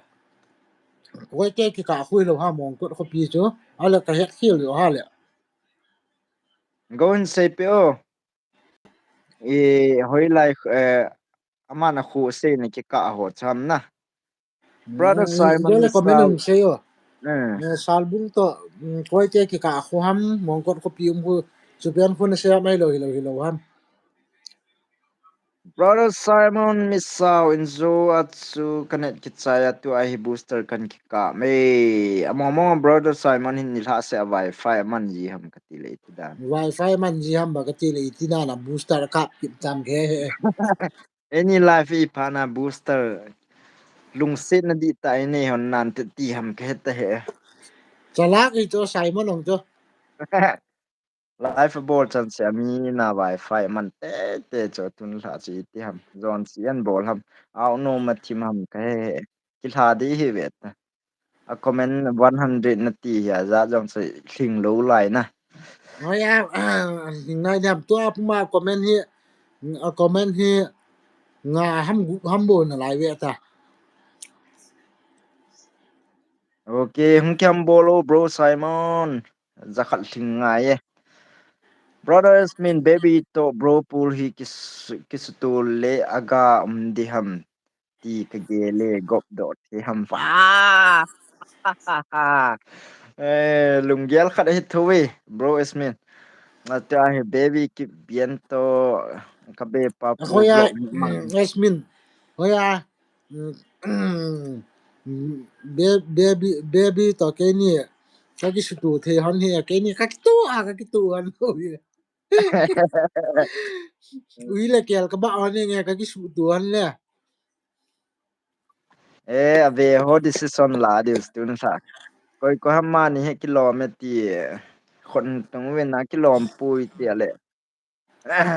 ki be chan nam vin lang student sa wot sa di so Rồi à, go lắm ngô thằng kịp biên chế hi. À phung xây po nghe à gì chú tu lai media khang a hi e. Cái thâu nào chỉ ông là do cái gì chứ nào mong có copy nó chỉ chú sa album to cùng bị quay cái cả mong có copy hôm nay xây hầm ngay lúc là mun chum do hầm chỉ cho hơi lai pen hầm chỉ cho do lên xíu un seo un reply yo brother lom go thang je ki seita na chini ve ki seita baby ki gen so pi go na ki ngai pi nu nang di hi lo je hi e akitin akiting akiting nawang hoi jodi he kum som lang ki ngai mi zong akicheng di ji po ve ha ha ha ai na go kanin na lung sit banga huma na zo bola hela nang dinga chuna ima zo si cha ki chai he jing lo na phat tampi na ne phat hin khu yong tampi na ne na sanga hoi le ching zo thim zo yong ki mu di he nang dinga wang chor na he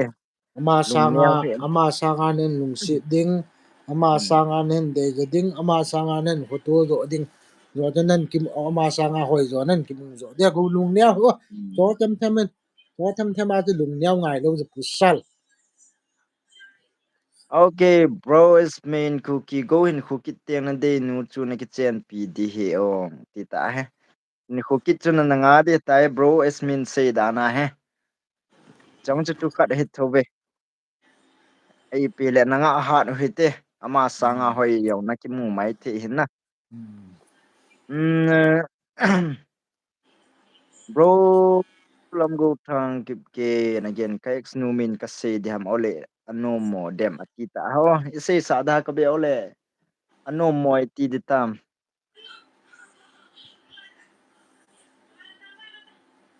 kaya po ne ex nu min tu nan se na se yong le pi mi amin ki ba pi tam tho di ya yong na se pe nu jo ko mi chan ya lo di ya na se nga yong le he se ko jong he le di pa ya chule in se yang te go o di ha chi pi ano mo chu ne pi lo di je ma se yang ta baby kim gen segin tu chana lung gel pi thing nai lo he segin di tu a class tu si hin sim ho hin lai he nga ha no segin ti ta class ka be a sim nang pan pan ho ka nga he kan tu yong chalin wa lai he ti class a prep hung ki pan pan ho ko kya dinga hung ki sim do di ho ko nga he go go your next comment let's read it out brother lam go thang keep gain to I comment hoi ta khan sim di utai anal che yang last fighting hum te ding he last lap yang hum te di he na tun la pa na te so pi baby hoi di dan khat ve ow set man ki mu pi hen lang ne te ki cho pi le ka ti oh acha nghe thấy biết chỗ pi ở go nghe thấy sang nga chun su tu lai nu me hoi ga he la le thung ki ba chim tai ga ki la le su pi ti min dien e ki le mang san go den so sang nga jo a chop to mat thu yang ta ji yang a chu go chong chun na giel te ne te ho chi ki mi toi pha lo yong he mai na tu be ta bi he fe la fel ket pun khu yong che ma thiem acting on A1 acha acha acha acha gim nei che chen chai na lang thim che a gim nei che che jing kyam bol dom dom mo guys guys tu a he mi 31 hung lu hin na khat ve information khat na e hai mil nom ji win ka be pa mai hin ni ve na khot ni ga tat le chun lai hi yang na khat ve ga bol win nang na aji chu hello yong koi ma cham pun na ti a ni ve phone mai chuna ta le hi yang na ji chu hello hello yong im pu win ai ba ki hai nom ji na e kilami le lai hin bor su ke vo baby kip gen segin si alung tim keng ji hita kip gen chet chet ka hi hon chula su pi kiti chula ka ngai nom he su pi kiti chu ka ngai nom he okay ti ta jowa ka à se sai ta chula bi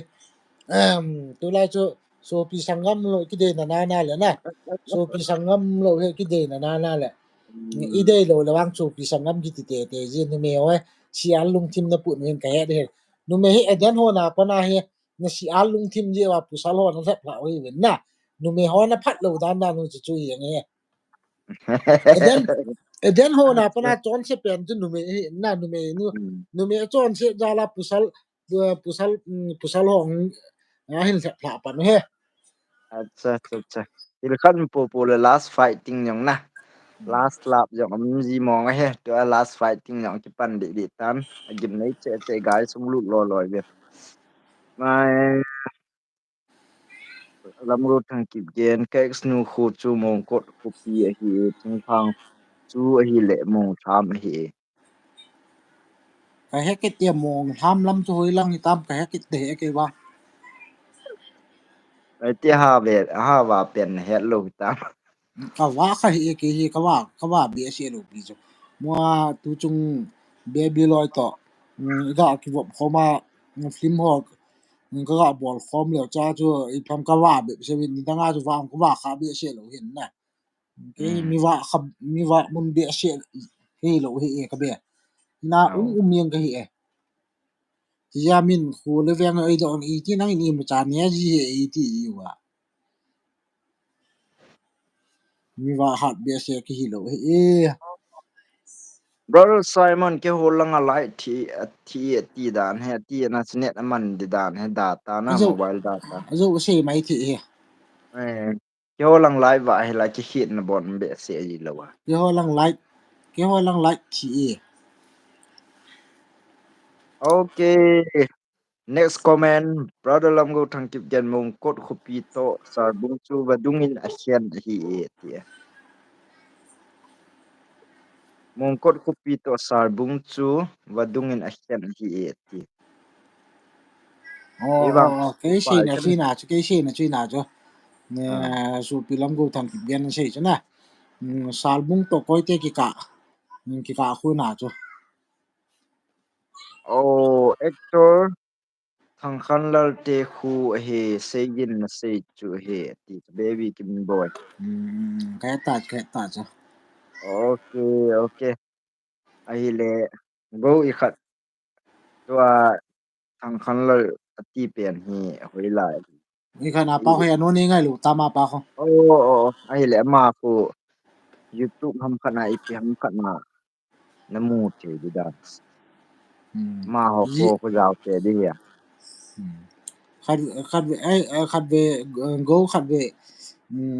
hồi ta chọn vàng vàng vàng pin lăng ama có mình nó hồi chọn vàng thu mình lăng ile chen Nang ding ang phajo di dance. nang ding ang pha jo di chứ Oh, next comment, brother boy boy keep can is Anglu hello ai. boy lal Hello, kip gen hello welcome to my hello, life welcome. Ken saying to nisu to leo uile kier kahi ronde. Ke bang che ka vet na pa na che ka say nom lo wang che ka giel thu che.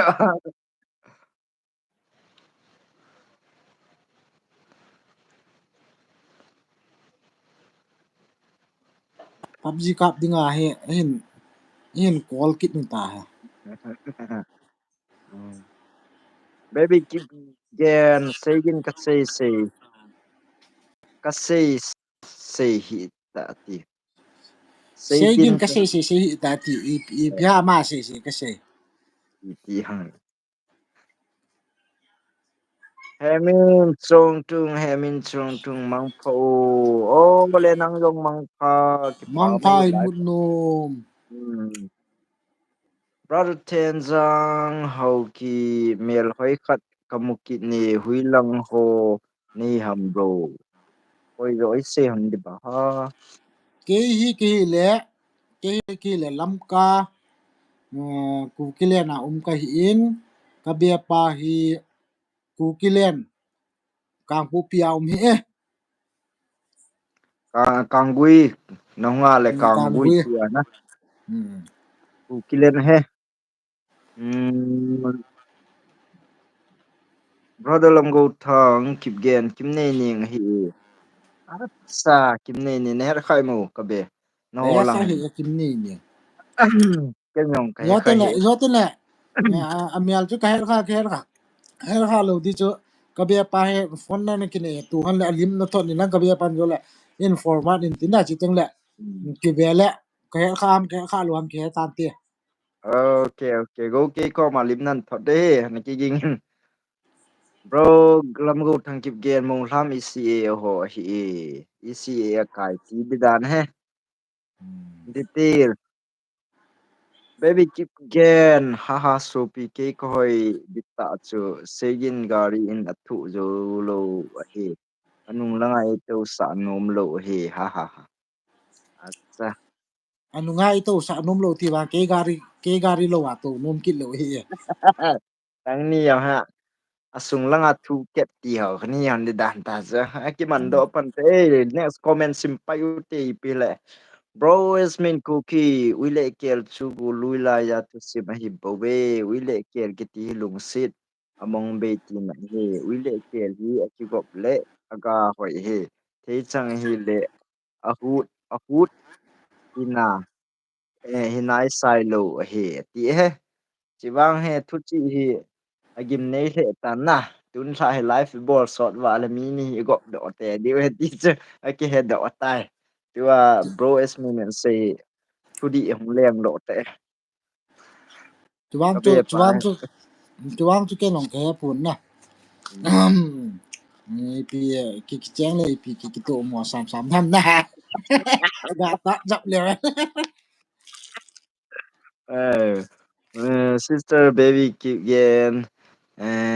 nigel thele tu ang ki se do cha to nam ta nam na na decision na la to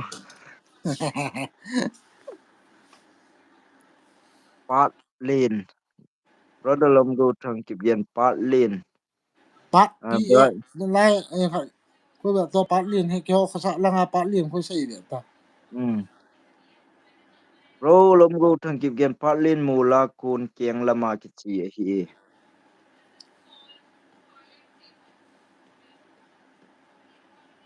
okay aban simpai kit tau ten baby kigen pasal hota san na det lo ji u he namo namo pu nau na zo lo he iten ho na pathin mo pu pasalapi he za mo pu na zo lo he acha gim nei ta he tua hong ki ka wang cho dai lo wang he ka be pa se na he ka be pa mo he pu ken hin le isalin dong ka tia mo pu na zo he azo he na yong na nu me chun pusal tu ta te ti pe na azil yang ji he na chang chu dan chu min ana agu dinga pathini na sim pi ala pathini na sim pi chu pusal na agu ap na hong ki pa na ala ama chu noi ta pusal pa jo ta ei khat jam ti le ama jo chu thira sanga fam na hong pa nga chu pa na chu pusal ho pusal hen the la ki din na nu me ho i chan sei thien bo yong leu chun a chon che ma sa pen chu le si na chon che ma sa pen chu nu me ho hi ve lung thim phalo kyang pa sa pen nong nu me ho hi ve ti chu kan phun ro he o okay okay gim nei je brother Simon nang ho comment ka vet le phung phung ki pang che phung ki bang che ti di dan he phung ki bang che kamu le ke ka ki phalame au au tan ni ti dan he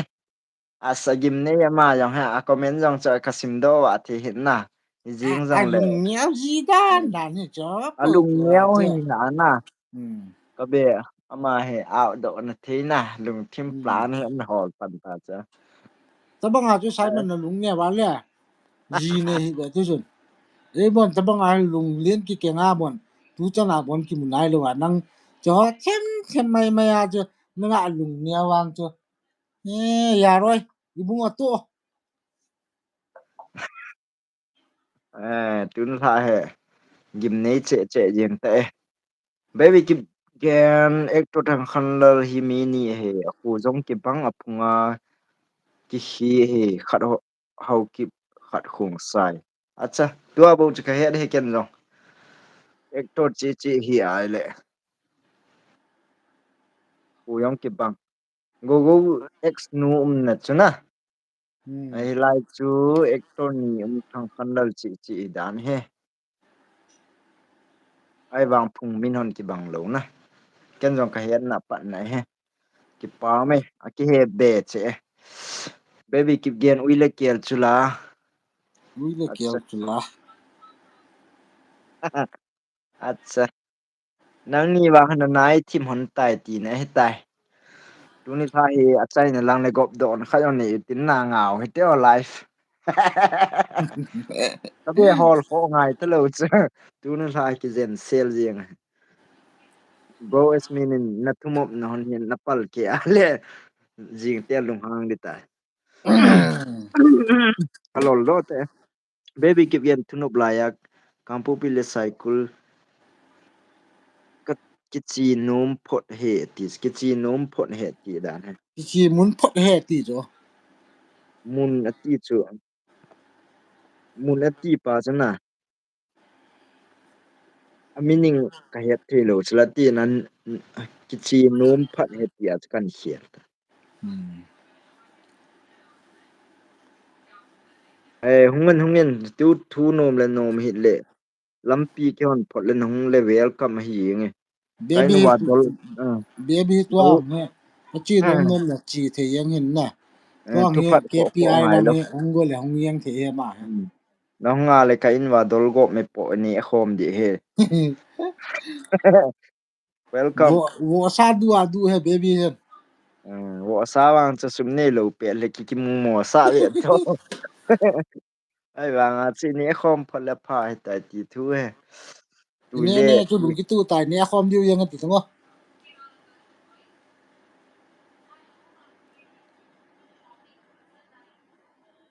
khanin bi LH kam boy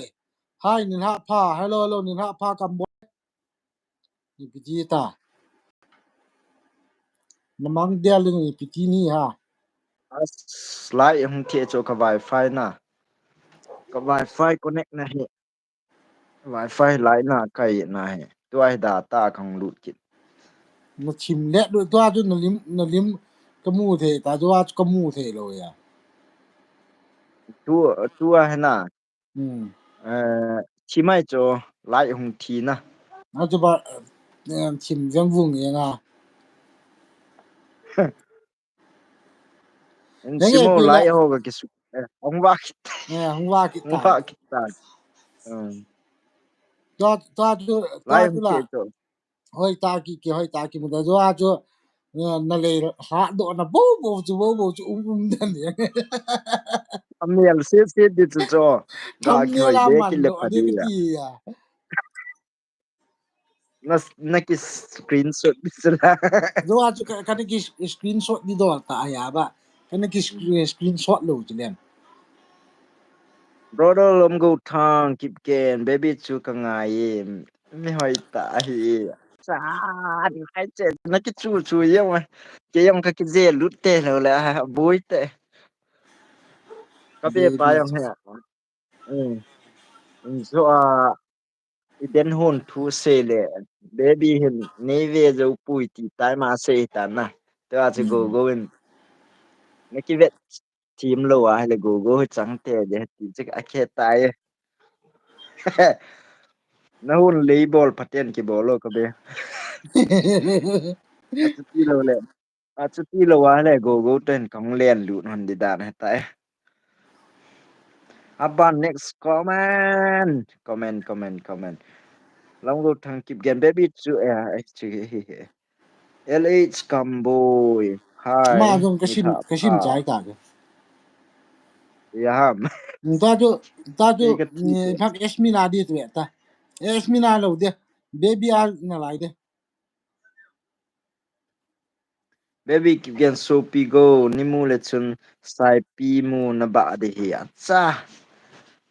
ti le baby kip gen hi ki sung le ti he go nang ding chan sa me nha alien ne ti he me che ong ki sun le tiang le chi wang he ke lang da pang tai ti na go lung neo ta go ke kam len lu baby lời cho cái là nào khát nhìn tham khát căn nguyện xả điều cho ai nghe chưa ta chưa anh nghe oh set man very beautiful go well very smart again baby to cái cameraman bao tụi cái namu tam go chứ khôi he ôi tên cái việt nó screenshot ra nó cái ball thế he screenshot cái ball go screenshot gà cái ball năng gà cái coi nó cái ball trái là phát tay go gà coi mang cái tao tiêu gần đó tiêu yam là khana nó đây à yong lên na cái bê pan na in thoát tan thế oh alim na de yang le ôi do tiêu là cái bê pa kan thọ le nang nan thọ son thể ni hin nè cho boy na lo he cái sung lên heo baby kia ama yong he gul thang thing sen hin na anh cái sung lên luôn ai brother làm go thang kịp gen baby meal hoi la nu mo bang bol hi wow sa pa chi wang chi hi le wang chen ni khai wang cái su tu hon ngai tai line la the hi yong le ke ni ni la pi hon tang life in ball copy le chen ờ muk bang life in ball hon nang ni am sa pen di ni nung hi hon di he chào tôi he thu chi khăn hong kit tai from bro Esmin Cookie cha hin simpan tau te ong guys baby chuni pita thika chu lu a bro pu chu ki khat api ham koi ham ane masa bro pool lol ku veo a abo ku na na teine mo na pi chu he as ngai yenga as nanga ding hetai thu chi chu be bin eden ho na cho thấy ga nó thấy ga nó lo mà sat pe na e ne sa tu ta na lo bo e na ma ji ai ki ni den hi e ai he chu an ki mel chi hanen na nang to baby ki ka adinga che thu chi hetan na ki pe cha an lo wa le kum thun ka ayong he khat naman hon mai te he khat nang pui do mai te ne. Next comment, Bro Simon Misau again. Thank you to gian na pan na lain kipa tu kan seonin. Ay la na comment hi zakhat la som thum ra han khat la ngai som tan. som som bo comment do la la he Nge hung kyam bolo. Nui za za nam honi chapa nung ke. ki ham bo lo le the hi ta Acha brother Simon in nui za za nam honi atita hai. Tun sa ki ham bol han su. An ne ko. Aphai aban comment na kanga ajing hone Bro Simon. Lam go thang kip gen ka snu ji apung kadem khaji in ngai dam ka tu me kichi kha hitai esi sunga ngai dam thum hi a hai ngai dam ikithum le a- igam ali ni cha tu chi ki ni ka snu ji ang phung kadem ka hin na chi na chungai dam ka ki thum hin ati he ngai dam ka thum je na he ka gam lin he tai ti he go hin chong thu chi na sata khat hin na ki pa me go ngai dam na ga ki thum le wang ki thum to khat hin na nó wang phat do aban na di na nó wang phat aban do na chen di ngai dam na ka thum cho nang nga de nga pha zo hen mm. ka be pa ngai te dam ke du no life ko bol so non lo di ta kyam ka battery be di ta na te mm ka be ai pe le comment ho ga sim cha din chi te eng na ka te na okay okay ni comment lo bo ji chu gang chela kan sim de tan na koi ma cha de lim lo ri tai brother Simon me sam ke mobile legend ki chip tangi games ti okay bro Simon na comment ban lai hun bo loi jan. Next comment baby keep get nu me ho lung chum si hi le nu me chu koi na agu a hung ki sim ham na agu nei pa chu na ki sim phat thi lo le na agu nei pa ma chu mo he mo pu na nu me ki pi lo ku sar ki pi he very good tun la chu tu chi a chat i za jing we na ka be pa dinga ki til kho na ta he na chu te nu me ho ye a sei thi mong ya na ừ amo naw khat dong nu me hi amo naw he kes bol long la ki zo lo hin nu me he ừ kes ki bol pi lo chun nu me mo na hi ong le ki zo mo the lo he nu me ho he ama ho he nga ki se le e den ho na pa na he ama ho i ma zo si ong boy pan hen a bu la ki su lo ja top lo hong ki su the lo he à chú tiêu lên na cha chú thèm chắc gà gì nôm lên hè go đi ngà na go na ki ngay nang na baby na say nang đi ngà thu chi khát hen na e chi na agu na agu chú na ki vet khát ngà e ti na he chom la ngà kan se he na mo pu na ki he no go na vil hat le nang đi yeng e ai baby ki ken dol kop le bo sa po ki hun ka du pot acha no nga he le dol gop po ki hun bo sa wang ka ta sa ni welcome nong phat phana le wang chini bol diu che bo sa le bong sa le dol gop te pa ki hun diu yeng e baby kim gen brothers Simon mi sau ke ho langa tu alive wa ta ye ki pa me acha na chan ge an zaw di ti na he comment lo yo kasim chai pai ta ye kasim chai hon ne ka nga hon di te brother sai man in comment loi lai ta bro go send a picture mang pha tho kang lo okay okay mang pha thau mang kang lo pha brother lam go thang kip gen ke ho a lai thi lai wa ta chu la go ken sa ta ma thi en ti na lai comment lo to go lam go thang kip gen baby chu ahan hi lo go no chat na lai cha ata na mu kha lo lai ye cha baby kipgen segin molani adi acha kabe nangwa molani eva ade tayin last warning etai baby Segin kipgen molani adi.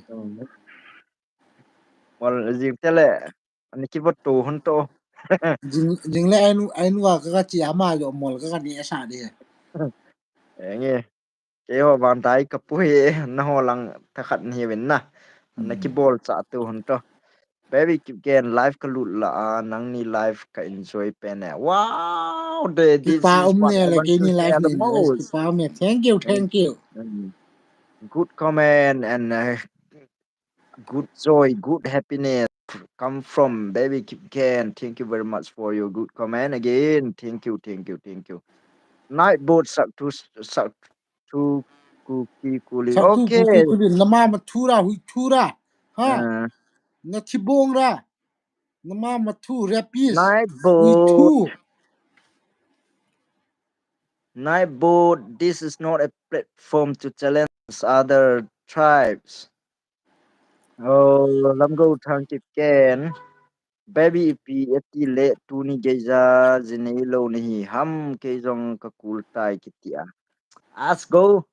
azinei lo che ni hon cha pha chala na ki mu tu hon den ke hon de at tel mu bang na pol hon den chan nakim sum mutu chala hon okay gyal ni hon dis lam apai pai go nam bol jong ka be pa ko ma khan la the phate chan ke ul ho no khat be chi khom te ki mu tu khom te nang nin wang sum na pu do de hong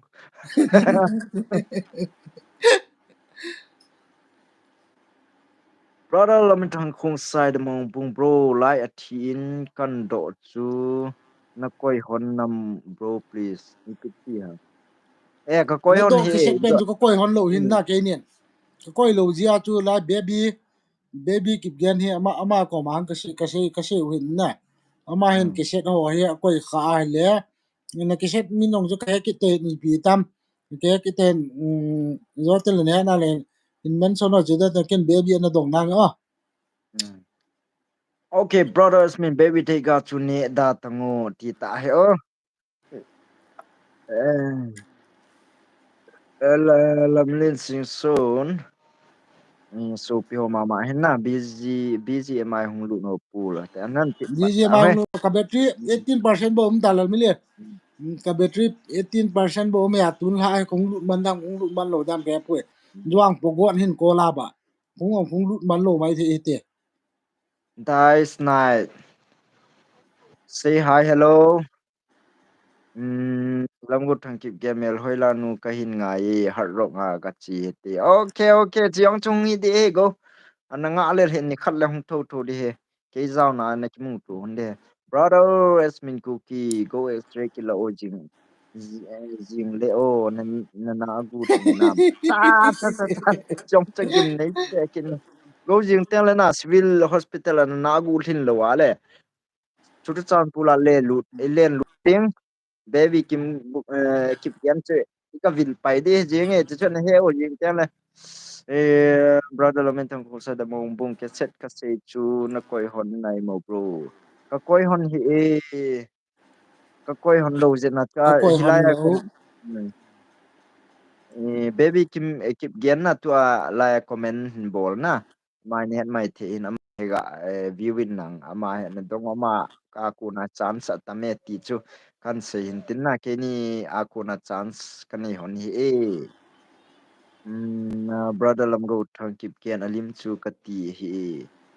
ale lim chu go ivet na le han jong le na ata mu le chun dal hanom te hi vet chun ken ka he hi na na zo le ka be pa zo lim lim ka kila khom na kan tho di ana chi tang na nen tho ne ta henge go na nga to zo teng ka be pa ni inbox in bol na live ki chai ten baby kip gen sopi kahana kahante kate sibet te kamel hi chapa ke go zo sei che nanga ko na ki kau do go bo ya na ata ta hoya hoi che in bol du che kho ha che brother Simon mit so brother Pur min chu sei gin ha mo guys na min chu sei gin hai mo ti seigin la baby nei ko ne tu chung film Jennifer a jo apane wa ga pan ne seigin seigin ai no koi ji wa ji ya jo Seigin hinte kamin seigin hide poyo guys. Oh, clear tana guys. Yesu ke tawe. Zang khupau thum Jang bao thom song. song nubra. Hello nubra. Ke tu na no busy am I? Tu na ban comment brothers min kuki baby pro pull into kang anaki pe sa hi ona pe jong le achal ki pe sa hi na ti chala. Baby keep game chu. Hoi la ya kasi ka kita Yasmin. Achal hon anaki pe sa lo de ti. Mà Game nei số che pi che. lắm go thằng anh kia go anh kia thì ngân nên xây lụt luôn đi ngân. Go lung no mo ti. Tu a he brother lo go tang kip gen haro nga ki pui le ka ti go ma he na haro chuna pui the ya e wang lam ka lang he na na the di nam ti chuna i boi pi zo di nam ti he ai ya chu ti sang a chu langa ma ho kholang na e khat ka het resort ti dam na lang wang na pui the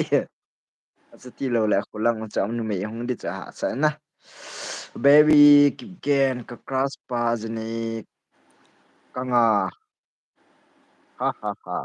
Cái acha crash acha pa acha gì này cả ha ngã ông lên trên can nó lo. okay okay baby kipken ikimu teng le youtuber tenin na pu do honding a he ke hi youtuber jong ti the ke hi lai thing tumbal ti de hi bo na lai ke ha chan Cái này to youtuber ka cái be on pa call. he ka be pa he mo a e ama hung hoi ta na lin lang yong he ta ma he chem khat wang youtuber ti the ta ske ya wang che thing tumbal ti na lai de he a view yang a chal hin na subscriber ka pe pa za la hin na sata kal thu hi bovin tem khat wang cho hoi tan hong kilom do hin ne tem khat wang hong Người hoi khác tem nói wang tại cái mù tu thế là bỏ nó mẹ tao còn follow pi cho. brother lamilin sing so ni tin nei live na ball here ni jo ai I bi sai na halal million hin. 18 ni live na ball hi za mi zo 80. it tin ve it ti ha som legit ve ti dia cái thi he chawang bro hin Cái comment cái pho thứ bôi là million tu sai he. Là million he I bi sai am ge. bro zang pao thom song no pool No yo ai war minop nubra sala bhen chot. brother lo metang khon sai de mong bung zan mang a hi Baby he nam chi cho zan mang hi ti cho. Lamin thang khong sai do mo mung chun. A sai cho.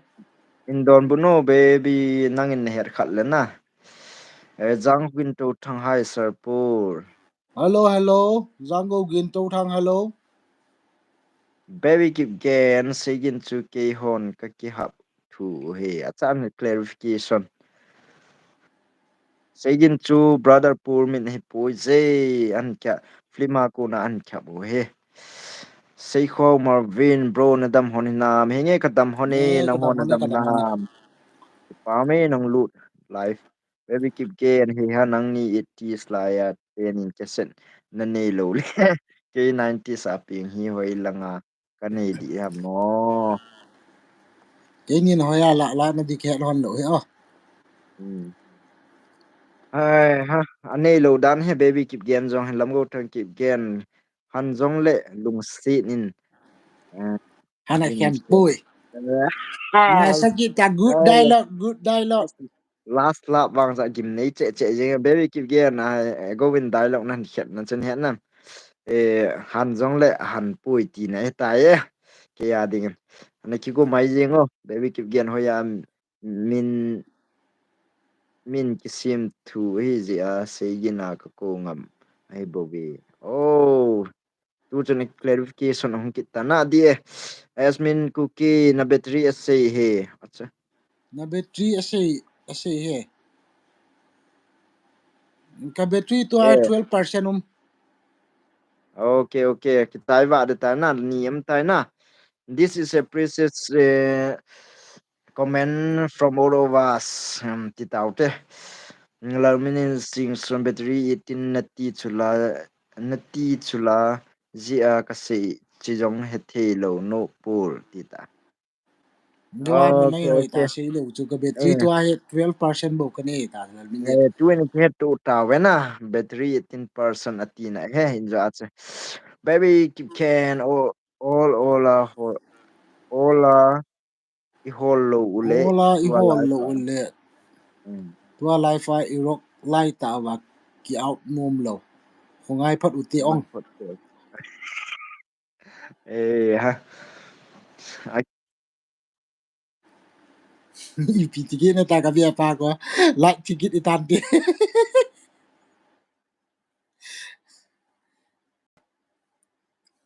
tua hi ke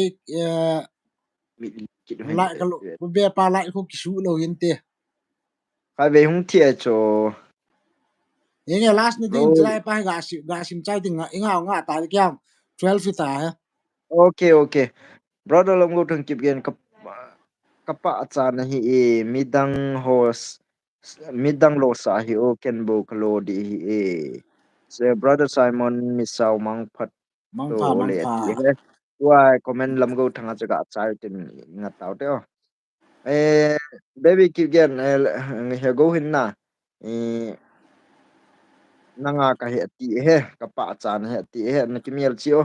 brothers min cookie na de panghon avet le baby chu alung na chim lo he wow baby to ni khat ka live te de hin tun tha wang he upai am te pun emergency a live kan nga hon di tan ka be pan chai na khat stream hen nang na